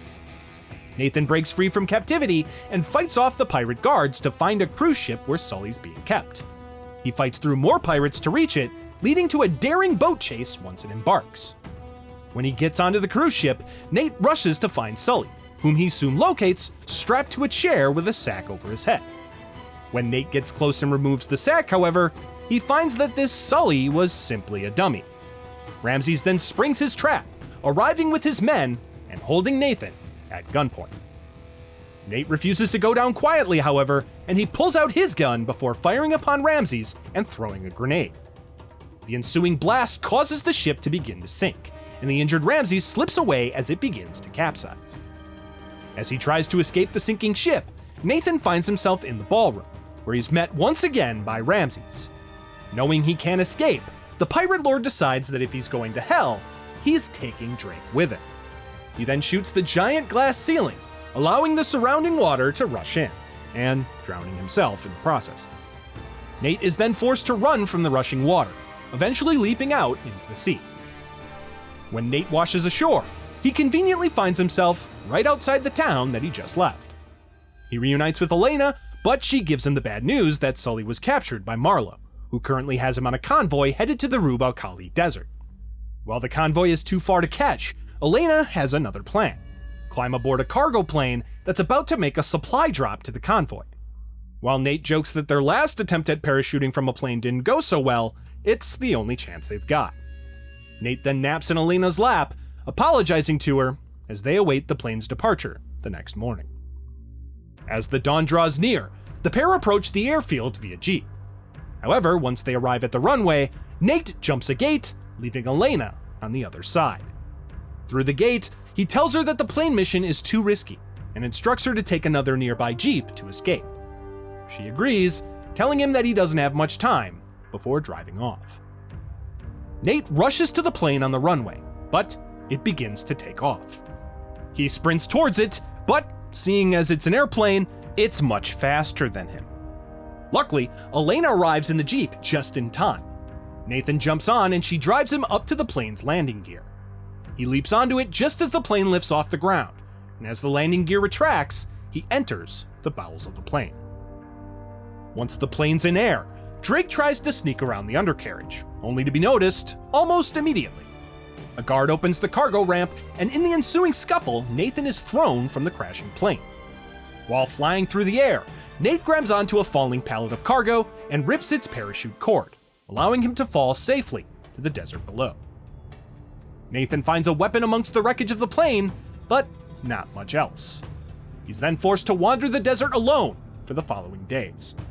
Suffering from the heat, exhaustion, and mirages, Nathan is relieved to finally find a real city, even if it appears abandoned.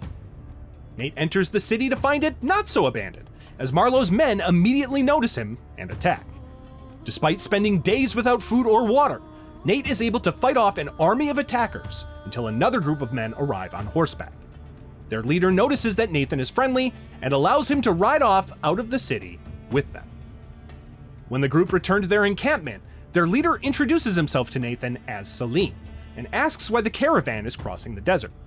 When Nate tells him that they're searching for Iram of the Pillars, Salim solemnly states that if they find it, everyone is doomed. He then tells its history. 3,000 years ago, King Solomon commanded the power of the jinn until they rebelled against him. For their betrayal, he trapped them in a brass vessel and threw them into the depths of the city, corrupting Iram into a place of evil. Salim warns that if the caravan reaches Iram and enters, they'll unleash the power of the trapped jinn out into the world. The next morning, Nate and Salim ride out to meet the caravan in the desert. After a daring chase, Sully breaks free of his captors during the ruckus and escapes the convoy to regroup with Nate and Salim. The three mount up and ride with Salim's group to stop the convoy from reaching the city, but a sandstorm separates Nate and Sully from the others. After fighting through Marlowe's men on foot, they soon find themselves directly at the entrance to the lost city of Ubar. The pair open the gate and gaze upon the Atlantis of the Sands, before they find an ornate, working water fountain, where Nathan takes a drink. The sky suddenly turns red, and the pair look up to see a solar eclipse. Suddenly, a gunshot rings out. Victor looks down as blood begins to pool on his chest. Sully falls into Nate's arms, and he sees the shooter, Talbot, who walks off with Marlowe as Victor falls to the ground, dead. An enraged Nathan gives chase, but Talbot throws a grenade with gas that sends Nate into another hallucinogenic journey, this time through his own past, ending with his initial meeting with Sully, only this time, the young Nathan shoots his would-be mentor. Nathan regains some of his senses, but is forced to fight through the drug's lingering effects as he similarly fights Talbot's men. Shockingly, they seem to be infused with the power of the Jinn, giving them flaming skulls and supernatural abilities. Nate fights through them as he comes to, until he's met by the person he least expected, Victor Sullivan, still alive. The pair then realize that it wasn't the gas grenade that made Nate hallucinate, it was the water in the fountain. Nate determines that the brass vessel King Solomon threw into the city must have tainted the water with a hallucinogen that causes fear. If Marlowe retrieves the vessel, she and her secret society will effectively have the tool to enact their mission to control the entire world through fear. The pair reach the central cistern where they spot Catherine lifting the brass vessel from the waters with a winch. Talbot spots Sully and knocks him into the water, and Nate dives in to rescue him. Underwater, Nathan shoots a grenade at the winch, causing the vessel to fall back into the depths. The ensuing blast causes the city to begin to collapse. Nate and Sully rush to escape, but they soon run into Talbot and Marlowe. The ground then collapses beneath them, and Catherine gets stuck in a pool of sand which begins to swallow her. While Nate tries to be the better person and attempts to save her, his efforts are in vain, and she sinks beneath the sand, taking Sir Francis Drake's ring with her. Nate and Sully then make a daring escape back to the entrance, but Talbot arrives and makes one final attempt to stop them. After a brutal fistfight on a collapsing piece of rock, Nate shoots Talbot with a gun that Sully drops, finally bringing an end to his life as he falls into the sinking city. Nate and Sully then spot Salim, who still has their horses with him. They mount up and ride out of the city. When they reach the surrounding desert, they watch as the sands engulf it, making it lost for good this time. Sometime later, Victor and Nathan arrive back at the airport in Yemen. There, Sully confesses that while he never wanted to be a father, Nate came into his life and made him become a better man. He then hands his longtime friend and pupil a ring, Nate's very own wedding ring from his marriage to Elena. Nate thought he lost it when he separated from her, but Sully had kept it all along. Sully then gestures to an arriving Elena, and Nate walks over. She notes that Nate lost Sir Francis Drake's ring, but he tells her that he swapped it for a better one. The pair then embrace and walk toward the plane, but Sully redirects them to a different one, a seaplane just like the one Nathan wrecked 4 years prior.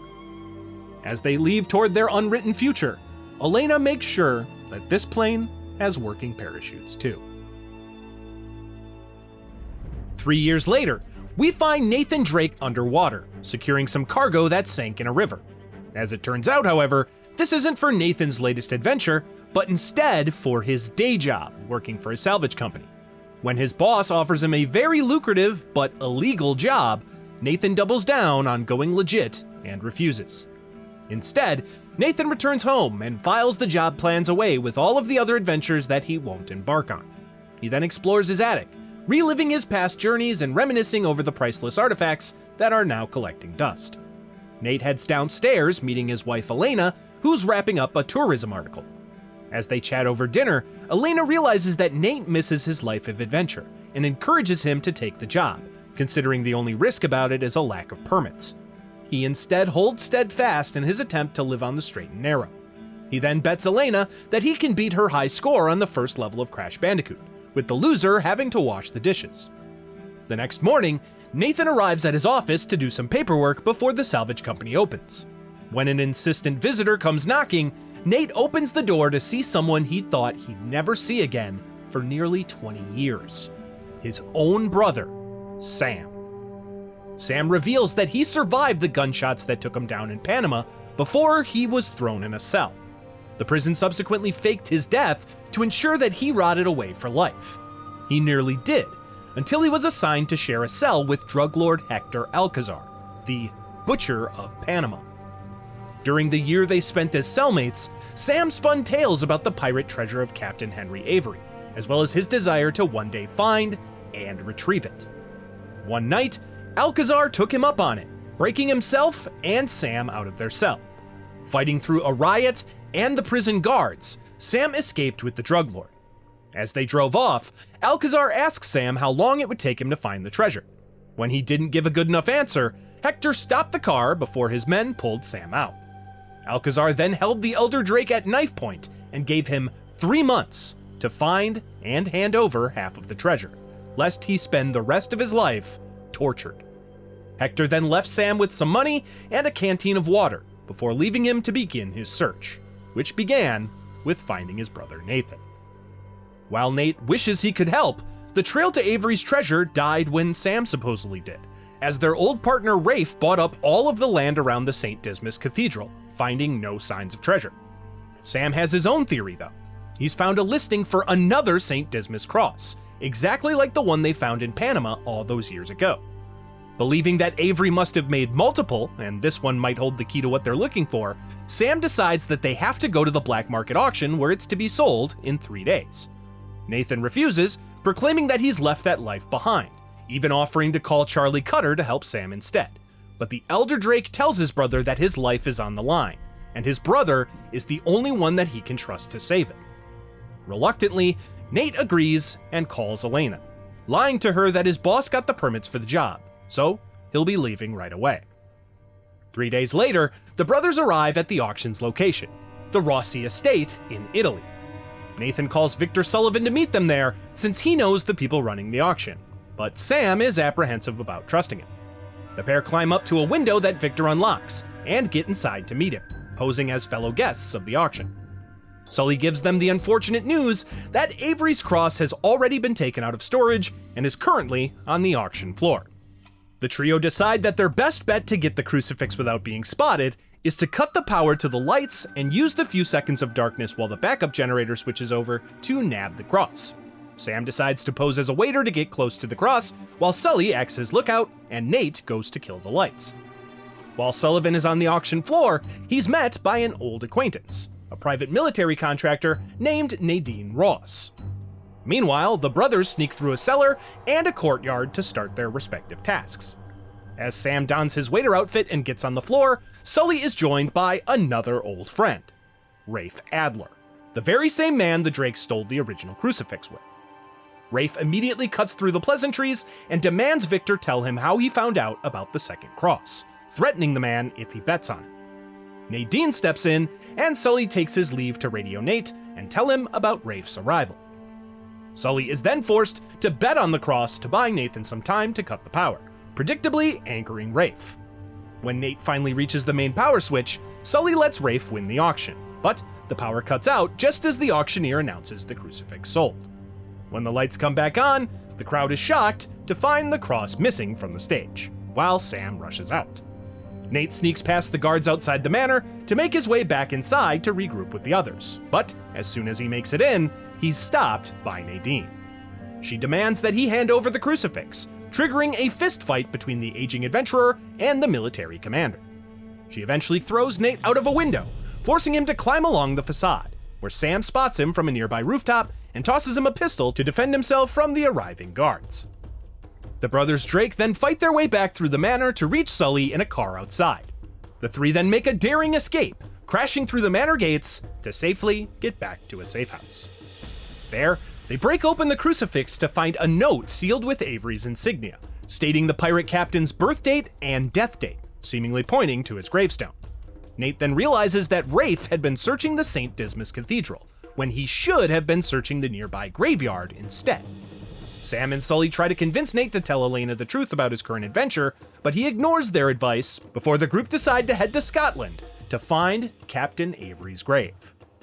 Sometime later, Sully drops off Sam and Nathan near the cathedral in his seaplane, and they proceed on foot toward the graveyard. As they approach, they find excavation equipment adorned with the logo of Shoreline, Nadine's private military company. Not long after, they find Shoreline's soldiers as well, who they fight their way through to reach the graveyard. There, they locate a grave of Avery's alias, Benjamin Bridgman, and they turn a skull to match his insignia, triggering a secret entrance underground. Sam and Nate follow it down and find a window pointing out to a cave nearby, which they subsequently make their way to. Inside the cave, the brothers find more puzzles and tests to solve. They also curiously notice the insignia of one of Avery's rival pirate captains, Thomas II, indicating that he must have taken the same trials years ago. As they work their way through, they spot Rafe and Nadine through a crack in the wall, working with her shoreline operatives, who Rafe points out have been needlessly destructive with their search. The pair argue over the tactics needed to beat Drake to the pirate treasure, with Nadine deciding that they're going to do things her way. After Sam and Nate traverse more dangerous terrain and solve more tests, they activate a projected map of Madagascar, specifically pointing to Kings Bay. Suddenly, Nadine arrives with her goons and holds the pair at gunpoint, noticing the map pointing to Kings Bay herself. Sam tricks Nadine into failing one of the tests, which brings the floor crumbling beneath them, something that Nadine herself barely escapes. The Drake brothers rush off in the scuffle, grabbing guns and fighting their way through the shoreline mercenaries to reach the surface. Luckily, they're able to reach Sully's seaplane, and they get in as he flies off, narrowly escaping the gunfire. In the air, Nate tells Sully their next destination, a volcano near Kings Bay in Madagascar. The trio rent a jeep and Nate carefully drives across the rocky and muddy terrain towards the volcano. On the way, they spot Shoreline already searching the area, but luckily, they don't seem to realize the volcano is their target. The three men beat them there, finding more sigils of Avery's rival pirate captains along the way, making Nate believe that Henry had been inviting them there to pool all of their treasure together. Inside an outpost near the volcano, the three men find proof of Nathan's theory. Including Avery and two, they spot insignias of 12 pirate captains, each representing a nearby tower around the volcano. Before the group can go back to search the towers, however, Shoreline discovers them and attacks. After fighting them off, the group realize that they can't search all 12 tower locations before Shoreline. They're simply outnumbered. Luckily, a coin Nate found in Scotland is marked with one of the insignias. Unfortunately, it's too worn to tell which one exactly. The group narrows it down to two possibilities before splitting up, with Sam going to search one and Nate and Sully going to check the other. Nate and Sully find their tower in the middle of a marketplace and sneak inside to find a massive clock tower. Nate inserts the coin into a mechanism, activating statues that match bells in the clock tower. Realizing they're in the correct tower, Nate rings the bells to complete another test, even if the giant bell atop the tower comes crashing down to open the secret door. Whatever works, right? Nate grabs the coin among the wreckage as he and Sully crawl through the hidden passageway. There, they find portraits of all of the pirate captains who made up a group known as the Founders, including a familiar-looking one flying a monkey insignia named Guy Wood. After following all of the clues, Nathan realizes where their next target is. Unfortunately, as Nate and Sully try to call Sam to let him know, they get a call from Rafe instead. He reveals that he's hacked Nate and Sully's phones to track their location. Nate frantically calls Sam and tells him to destroy his phone before he and Sully exit back into the marketplace to find a Shoreline armored multi-purpose vehicle waiting for them. They find a jeep and speed off to Sam's tower, eventually spotting him on a motorcycle participating in his own gunfire-filled Shoreline chase. With a grappling hook and a whole lot of luck, Nate splits from Sully and is able to catch up to Sam before crashing his own jeep. Sam scoops him up on the motorcycle, and the pair ride away from the AMPV while Nathan shoots at it, eventually destroying it as the Drake brothers escape safely. The pair meet with Sully at a local hotel, where they tell him what they've found: Libertalia, a legendary pirate colony established by Avery and the other Founders. Legends say that the colony is where hundreds of pirates found safe haven to stash their ill-gotten goods. If those legends are true, they won't just find Avery's treasure, they'll find all of the treasure. Nate pinpoints the location to an island northeast of Kings Bay, but as they return to their hotel room, they find someone already waiting there for them. It's not Rafe, it's not Nadine, it isn't even one of Nate's enemies. Even worse, it's his wife, Elena Fisher. After she grew suspicious of Nate's excuses for the job taking longer and longer, she tracked him down. Piecing together the clues from the hotel room, she figures out that Nate is looking for Avery's treasure. While she's mad that he lied to her about her trip, she's even more mad when Nate reveals that his brother, Sam, is still alive, and he's just now telling her about his existence. Nate tries to tell her that he isn't after the treasure, just out to save his brother.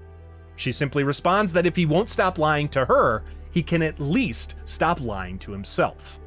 Elena then leaves to catch a plane home, telling Nate to do whatever he has to do.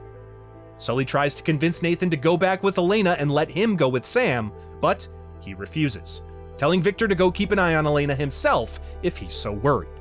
Sully solemnly leaves, following Nate's advice.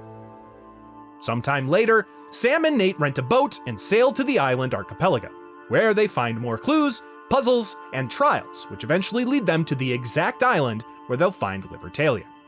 Unfortunately, just as they spot it, Shoreline catches up to them, and their fleet of ships give chase.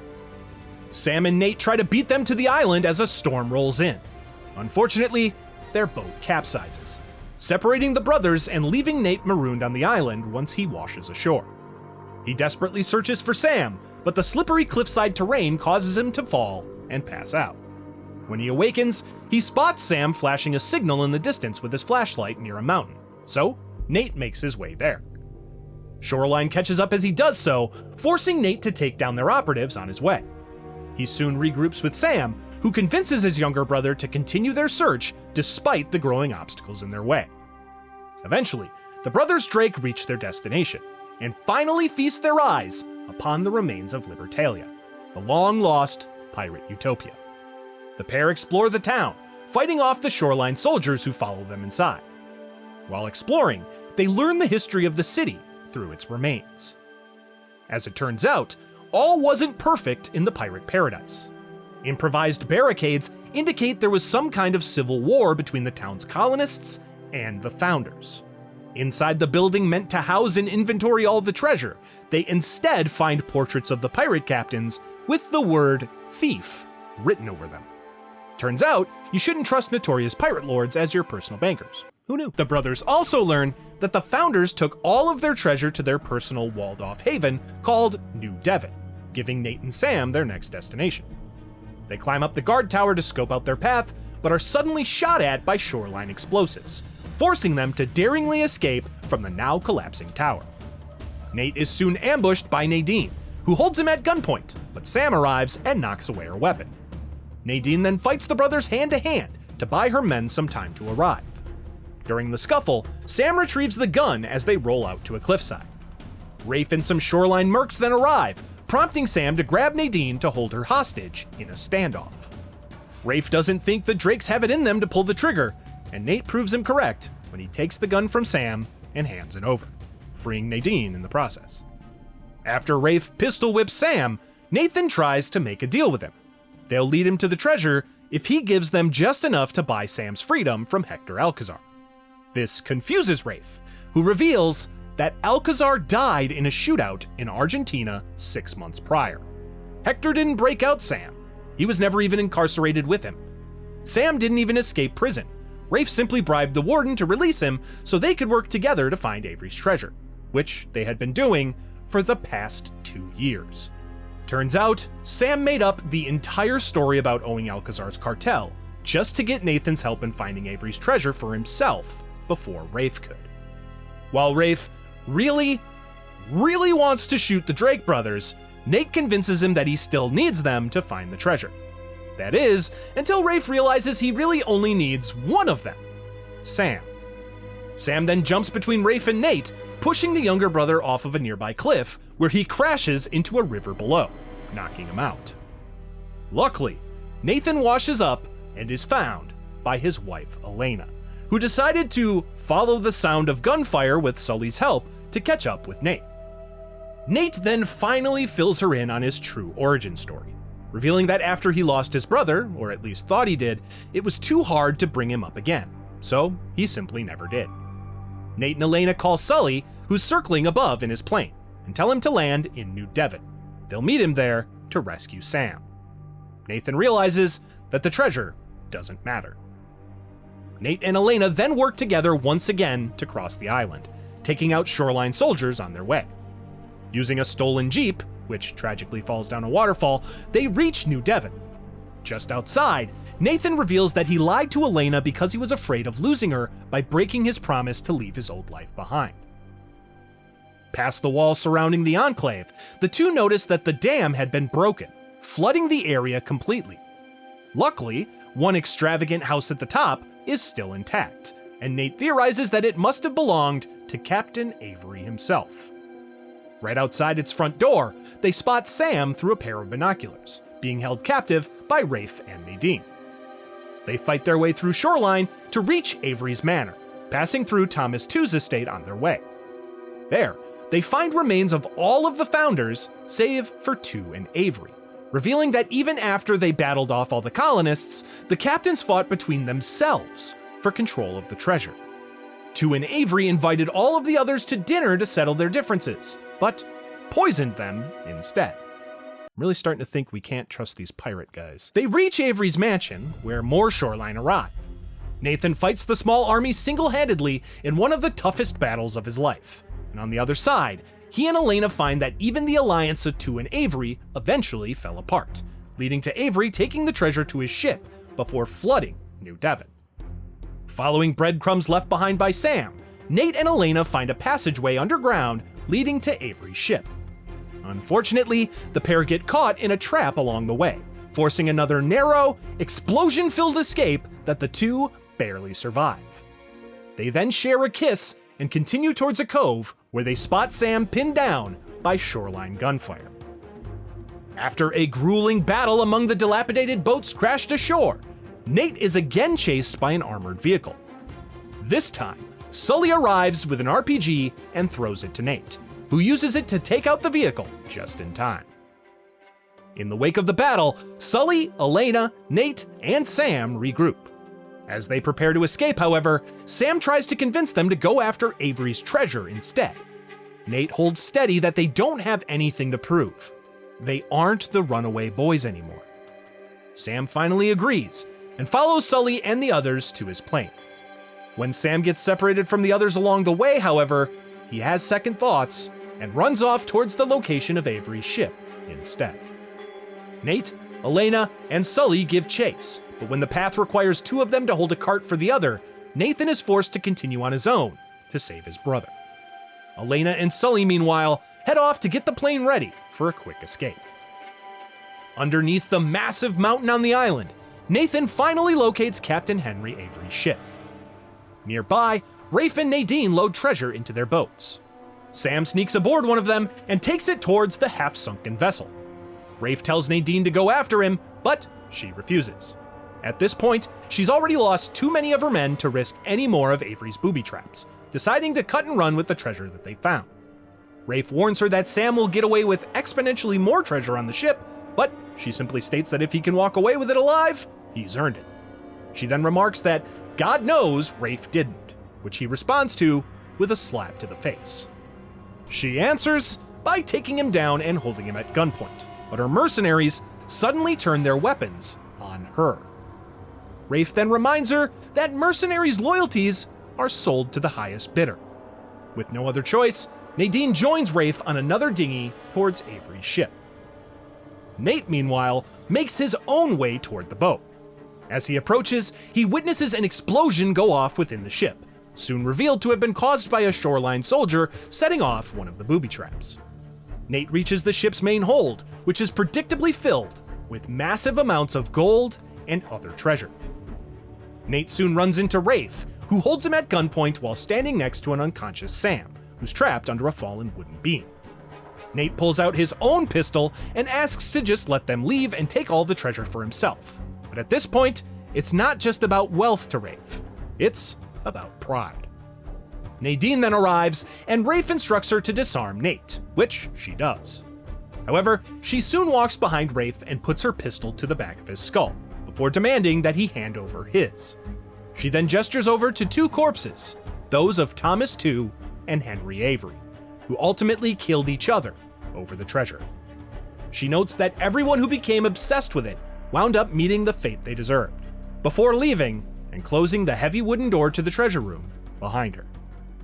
Nate tries to convince Rafe to find a way to escape, but he ignores him, instead grabbing one of the swords from the pirate captain's corpses to engage Drake in one-on-one combat. Nate dodges his attacks and grabs the other corpse's sword to even the score. While Adler gets the upper hand and disarms Nate, Sam awakens and throws his sword back to him. Ultimately, instead of using the sharpness of the sword, Nate uses the sharpness of his wit, slicing a bag of treasure, which falls onto Rafe, crushing and finally killing his longtime rival. As the ship burns from the explosions, Sam tells Nathan that finding the Avery treasure with his brother is all he ever wanted, pleading with him to leave him behind to escape safely. Nate refuses to go alone, firing off one of the nearby cannons to flood the room to allow Sam to escape from underneath the beam. The brothers then swim frantically through the collapsing cave to finally reach safety. Elena recovers them and signals for Sully, who arrives and picks them up in his plane. When they reach safety, Nate thanks Victor before saying his goodbyes to his longtime friend, promising that there won't be another one last time. Nate and Elena then say their goodbyes to Sam, who's agreed to team up with Victor after learning that he can trust him during their last mission. Not to mention, he still has the classic Drake drive to chase adventure and ancient lost civilizations. Once they return home, Nathan's boss visits him in his office to make an announcement. He's selling the company. When Nate asks who's buying the company, his boss simply tosses in the keys and responds, "You are." Elena then arrives and reveals that Sam had secretly recovered gold from Libertalia and gave her some of it. With it, she bought the company, got the permits for that lucrative job, and plans to take a camera crew with them to revive her show. Realizing that they've tried and can't leave the life of adventure behind them, Elena figures they can at least do it legitimately. Together, Nathan agrees, so long as he doesn't have to do any paperwork. When Elena refuses to do it as well, Nate suggests that they play for it. Sometime after the events at Avery's ship, we shift our focus away from Nathan Drake to one of his old flames, Chloe Fraser. We find her in a war-torn India, navigating a city occupied by an insurgency led by a man named Asav. After a tense run-in with a young girl named Minu trying to sell her wares and offer her services as a guide, Chloe makes her way to a rendezvous point, where she meets up with her hired muscle for the job, Nadine Ross, the now former leader of Shoreline. The pair's target is the Tusk of Ganesh, the legendary lost treasure of the ancient Hoysala Empire. Chloe has located an ancient disc that serves as a clue to its location, and she needs Nadine's help to retrieve it from Asav, who happens to be hunting for the very same artifact. The two infiltrate Asav's office, recovering the disc, but they're soon caught by the man himself. Chloe attempts to talk her way out of it by offering her services as a Hoysala expert, but Asav declines, revealing that he already has an expert of his own before ordering his men to kill them. The pair narrowly escape across the rooftops, fleeing the city by river. Once safely away, Chloe and Nadine examine the disc, with Chloe, thanks to her father's obsession with Hindu mythology, deducing that it points to 3 symbols tied to the great battle in which Ganesh lost his tusk: Ganesh's trident, Parashurama's bow, and the axe Shiva gifted to Parashurama, the very weapon used to take the tusk. These mark the locations of 3 fortresses in the western Ghats, which they'll need to investigate to narrow down the tusk's resting place. The pair head into the Ghats, where Chloe climbs a tower to spot all 3 symbols, mapping each fortress's location. As they solve the puzzles within each fort, dodging swinging axes and rushing water along the way, the women slowly bond, with Chloe opening up about her late father, an archaeologist who spent his life, and all of his money, chasing the very same tusk. He sent Chloe and her mother away to Australia for their safety, only to be killed by bandits during one final expedition. The only thing she has left of him is a small toy he mailed her after they left. Throughout their journey, the pair are constantly harassed by Asav's forces, but they continue to press onward, eventually completing all 3 fortresses to unlock a massive relief carved into a mountainside, revealing the hidden capital of Halebidu, the supposed final resting place of the Tusk. Unfortunately, Nadine soon learns a crucial detail that Chloe left out. Asav's expert is none other than Sam Drake, whom Chloe partnered with for the job before he went missing during recon. While Nadine is furious at being kept in the dark, given her history of being betrayed by the Drake brothers, Chloe convinces her to stay, admitting that she screwed up, but reminding Nadine that they both still need each other, to get the tusk. The pair enter Halebidu, traversing the spectacular, fully realized ancient city. Eventually, they reach the heart of the city and solve one final puzzle, only to find that the tusk isn't there. Chloe then realizes the truth. Halebidu was a decoy. The young king of Hoysala intentionally built the grand city as an inviting target, allowing the Persians to plunder it while the true treasure remained hidden in the old capital, Belur. The chamber then begins to collapse, forcing the two into another, narrow, explosion-filled escape, which they survive by the skin of their teeth and a whole lot of luck. While exploring, they free a trapped elephant, who repays the favor by carrying them through the tunnels and reuniting with its family along the way. Following the aqueducts towards Belur, the pair are caught by Asav, who has captured the disc and a battered Sam Drake. Asav reveals the grim history of the Hoysala. In times of war, the old kings would sacrifice those who refused to fight, running the aqueducts red with their blood to inspire the others. He intends to use the tusk to incite a civil war, framing himself as a descendant of the old kings to rally the people to his cause. He then forces the trio to solve the final test, threatening to torture them if they refuse. After Chloe cleverly solves the puzzle, correctly deducing that Ganesh allowed himself to be struck by the axe to preserve his father Shiva's honor, Asav finally reaches the true treasure of Belur. Rather than kill them outright, he decides to flood the chamber and leave the trio to drown. Luckily, Chloe had hidden a lockpick beforehand, allowing the three to free themselves and escape just in time.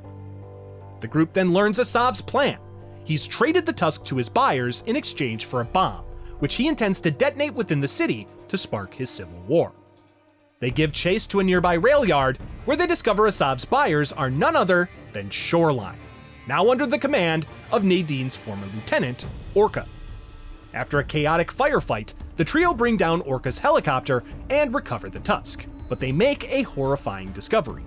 The giant crate Shoreline traded for it contains a massive bomb, currently loaded onto a train barreling towards the city, and its thousands of innocent civilians. While Sam initially argues that they've got what they came for, Chloe refuses to walk away. She declares that for once, this is her fight, and she's tired of running. She and Nadine then give chase in a jeep, while Sam follows separately, working to divert the train onto another track to buy them a little time. Chloe and Nadine board the train and confront Asav himself, engaging in a brutal fight atop the speeding locomotive. Eventually, the pair best him, sending Asav plummeting to his death along with his bomb-laden train as it crashes off of a collapsing bridge. With the city saved and Asav defeated, the trio admire the recovered Tusk of Ganesh. Nadine reveals that she's finally done with Shoreline and considers giving treasure hunting a real go, asking Chloe if she knows any selfish dickheads in need of a partner. Chloe happily accepts, so long as Sam isn't included in the deal.